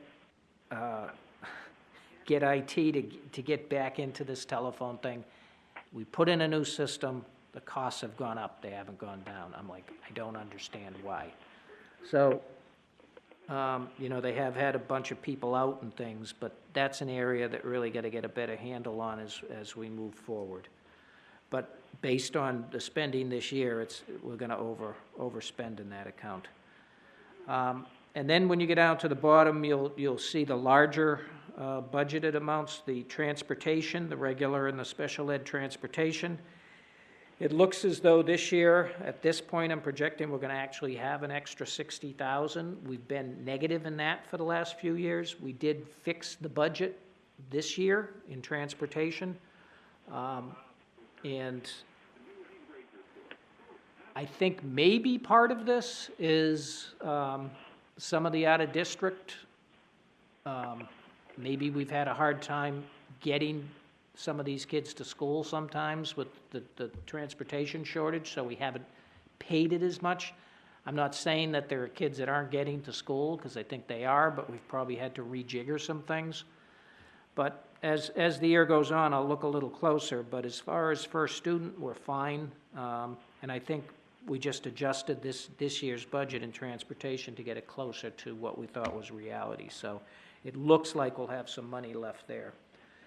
And then the item below it is obviously the elephant in the room, which has been for years, the out-of-district tuition. I'm projecting that, it's going to be over $1 million over what we have budgeted. As you recall, we have $800,000 in the fiscal year 20 budget. That will go a long way to fixing this. I do expect the costs for each of the schools to go up somewhat next year, because they go up every year. But if the number of students don't go up, or if we lose a couple of our more heavy hitters, so to speak, then maybe the number will stay down. Mr. Don, how many kids do we have close to aging out? And they go to 21 or 25? 21. 21. 21, there's always kids aging out, but is it the student at the $35,000 placement or the $180,000 placement? If it's 35, it doesn't matter, kids coming and going. We did have earlier this year a group of children that in the fall that were fairly heavy hitters that left, aged out actually. I don't know off the top of my head. We do look at it every month, but basically we're looking, in this projection I have a spend of 5,876. 5,876,000, and the spreadsheet that we look at every month is right around there. It's around 5.9. If there's a little bit of difference here, if I need a little bit more, I do have the special revenue fund. I could charge $100,000 or so too. So if my labor number stays right, that's really going to help get us here. Okay, and then supplies and the supplies and materials accounts. Those are, I budget most of those that they're going to spend most of it. We typically have left between $50,000 and $100,000. It comes from various places, various needs, but most of these accounts are the school accounts and or Sean's supply accounts. So there's typically some money left. It's just 1 year it's one account, 1 year it's another, but I'm assuming they're going to spend about 98% of it, which is a little higher than they've had the last few years. They typically spend like 1% less than that. Okay, indirect costs, that's the revenue we get from managing the grants. 210,000 is the estimate. And I'm basically assuming we're going to get exactly that 210. We may get a little bit more than that. I'll do a little more work on that over the next, when we do the next forecast. Last year, I think that number was 270, and that's, that's good news. Equipment, we'll spend, I'm assuming we'll spend 98.8% of that. Some of that is in central office that we won't spend because we have some money for furniture and things. And there's usually some money that just doesn't get spent, small amounts spread throughout the various schools and other departments. Mr. Donovan, I had a question. I meant to ask Mr. Fahrenkopf, when he was talking about those desktops that he wanted to buy, how many, are they all headed to a classroom, or how many of them end up, I mean, what's the cycle on the replacement of equipment for the administrators, non-classrooms? Or, you know what I'm saying? Or just, are you on a 3 or 5 year rotate? Is it the same rotation as the classes? I think we're pretty much the same as the schools. Now, it depends on who the user is. So maybe like Dawn Miller, who's our data person now, might get one. We've had different people in that role, but that person would probably get one every 3 years. The IT department would get one every 3 years. Anybody that's a heavy user.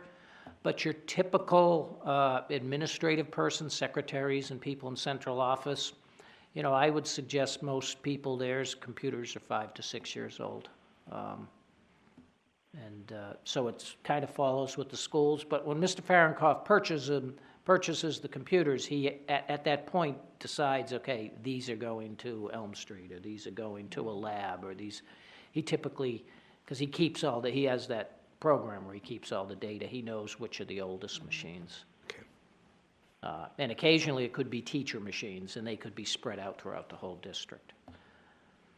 Yeah, because it's never been called out, and to my recollection, it's, I'm buying X number of machines, and Yeah, and oftentimes it doesn't, well, these are going to the classroom, these are going to labs, and these are going to administration replacements or whatever. yeah, he You does. just get an idea, don't get that. Yeah, no, he has called out, I think, the labs, but if they're being spread throughout the whole district, you know, all the secretaries or something, I don't think he has. You're right, he doesn't call that out, at least at this time of year. Okay, the capital lease, that's obviously just a one-time payment. And then we've got the expense transfers to other funds, that very last one. In the month of April, you see a negative 22,000. What that is the payments from the two Pelham and Amherst / Sauhegan, who shared the hockey team with us. So this is their payment. They're both in and received. So that's what the 22 is. The 330,000 is a combination of what we expect to receive in the sports pay-for-play costs and the facility rentals. Basically, at this point, I just budgeted what we expect to get. I'll talk to Lisa, get an update from her for next month's forecast, but based on what I've seen, I think it's going to be pretty close. If you recall, in her budget, she sort of dropped that down about 5,000, and she showed the history. So I looked at that, and so I'm pretty comfortable we'll be there. Facility rental, I budgeted lower than we got last year. I'll go through the facility rental report with all the invoices, and that number, we may end up with more revenue there. So do you think, is it, I know we increased the facility rental a couple of years ago, and I forget if we were bringing it in line with other places or we were just trying to recoup some investment. Is it worth reducing?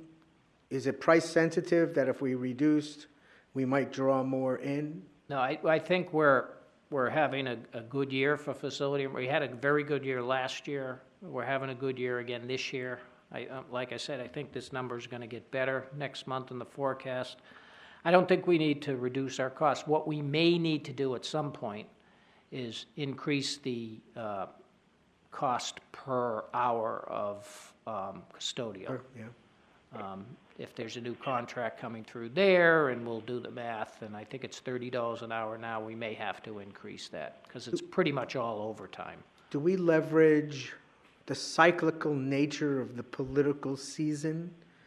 I know, because sometimes candidates come through and they rent a big hall, or they try to commit to it. I remember that conversation. Yeah. Do we have any price sensitivity to gouge a political campaign? No. They'll pay the for-profit price, Okay. not the nonprofit price, but we don't charge a campaign any more than, that would be, I think we'd get in a little bit of trouble. Okay. Just curious. So basically, like I said, this is past 2 years, past 3 years, we've been negative. This point, it looks like we're at a positive 60, but this number has changed by a couple hundred, 250,000 over the last couple of years. Will it go up that high? I don't know. If it does, let's say if we're gonna have 200 and something thousand, then maybe we talk at the board level to say, what do we want to do with that? Because it could go back to the city, we could use it to help out Mr. Smith with some problem he may have. You know, Can we move it to one of the deferred accounts, or does it have to be consumed in this year? it's supposed to be consumed in this year. We could, if we wanted to do some deferred maintenance or something, we could request through the escrow process that some of this money get moved from here into deferred maintenance. And that may be a good idea for us, because we I was only going to say, got, that used to be a lot of money, and now it's, what, 75K, is that what you said earlier? right. So- And we're also getting more, you know, the security grants that where the city, the state pays 80%. We got more funding for those recently. I'm not sure if they're 100% approved at the state, but they've been approved to be passed on to the committee. So there could be more money coming there, so we might have to come up with the 20% there. This is a possibility for that, too. Will And all I've that already kind shape- of bounced that off the city and said, okay, if they give us the approval, let's say tomorrow, and I have to commit the 20% to accept them or to have the board accept them, I want to know where I'm getting the 20%. So there's a couple things I can do, but one of them would be maybe take it from the capital reserve, and then if Always this shows reimburse up, it I back. can put it back through the escrow. So do those security grants, are they this year? Or does it matter to them, or? Doesn't matter to the state, no, but most of them are for vestibules at the schools that don't Oh, have so you're going to do them. that work in the summer anyway? Yes, exactly. That would be the hope. Mr. Smith's in a big hurry, but, you know, he's got to wait for the state to give the final approval. Then we would have to get approval from the board, we'd have to get a resolution from the city, so it's just the time it takes. So worst case, it would probably show up in the summer, and it would be against next year's budget, which you have plenty of money in the beginning of the year on, and then Right, but figure I out don't how to want pay to, for it later. I don't want to do that. If I can get it from here, this would be I'm great. just saying. Yeah. I'm starting to understand better how it works. All right, so that is the forecast, and going through, like I said, I mentioned what happened in April, but nothing, April was a pretty steady month, so there's nothing too out of order there. And that is all I have. Do you need a motion to accept the financial forecast? I don't think you, It's just no, that, I don't think you accept the forecast. You might, the financial report typically goes in the consent agenda. I don't think you make a motion for that, it just goes in Okay. there. Okay. Okay, motion to adjourn. Mr. Mosher? Second? Okay. Mr. Kaufman? Yes. Mr. Mosher? Yes. And Mrs. Oden, yes, and it is 8:29.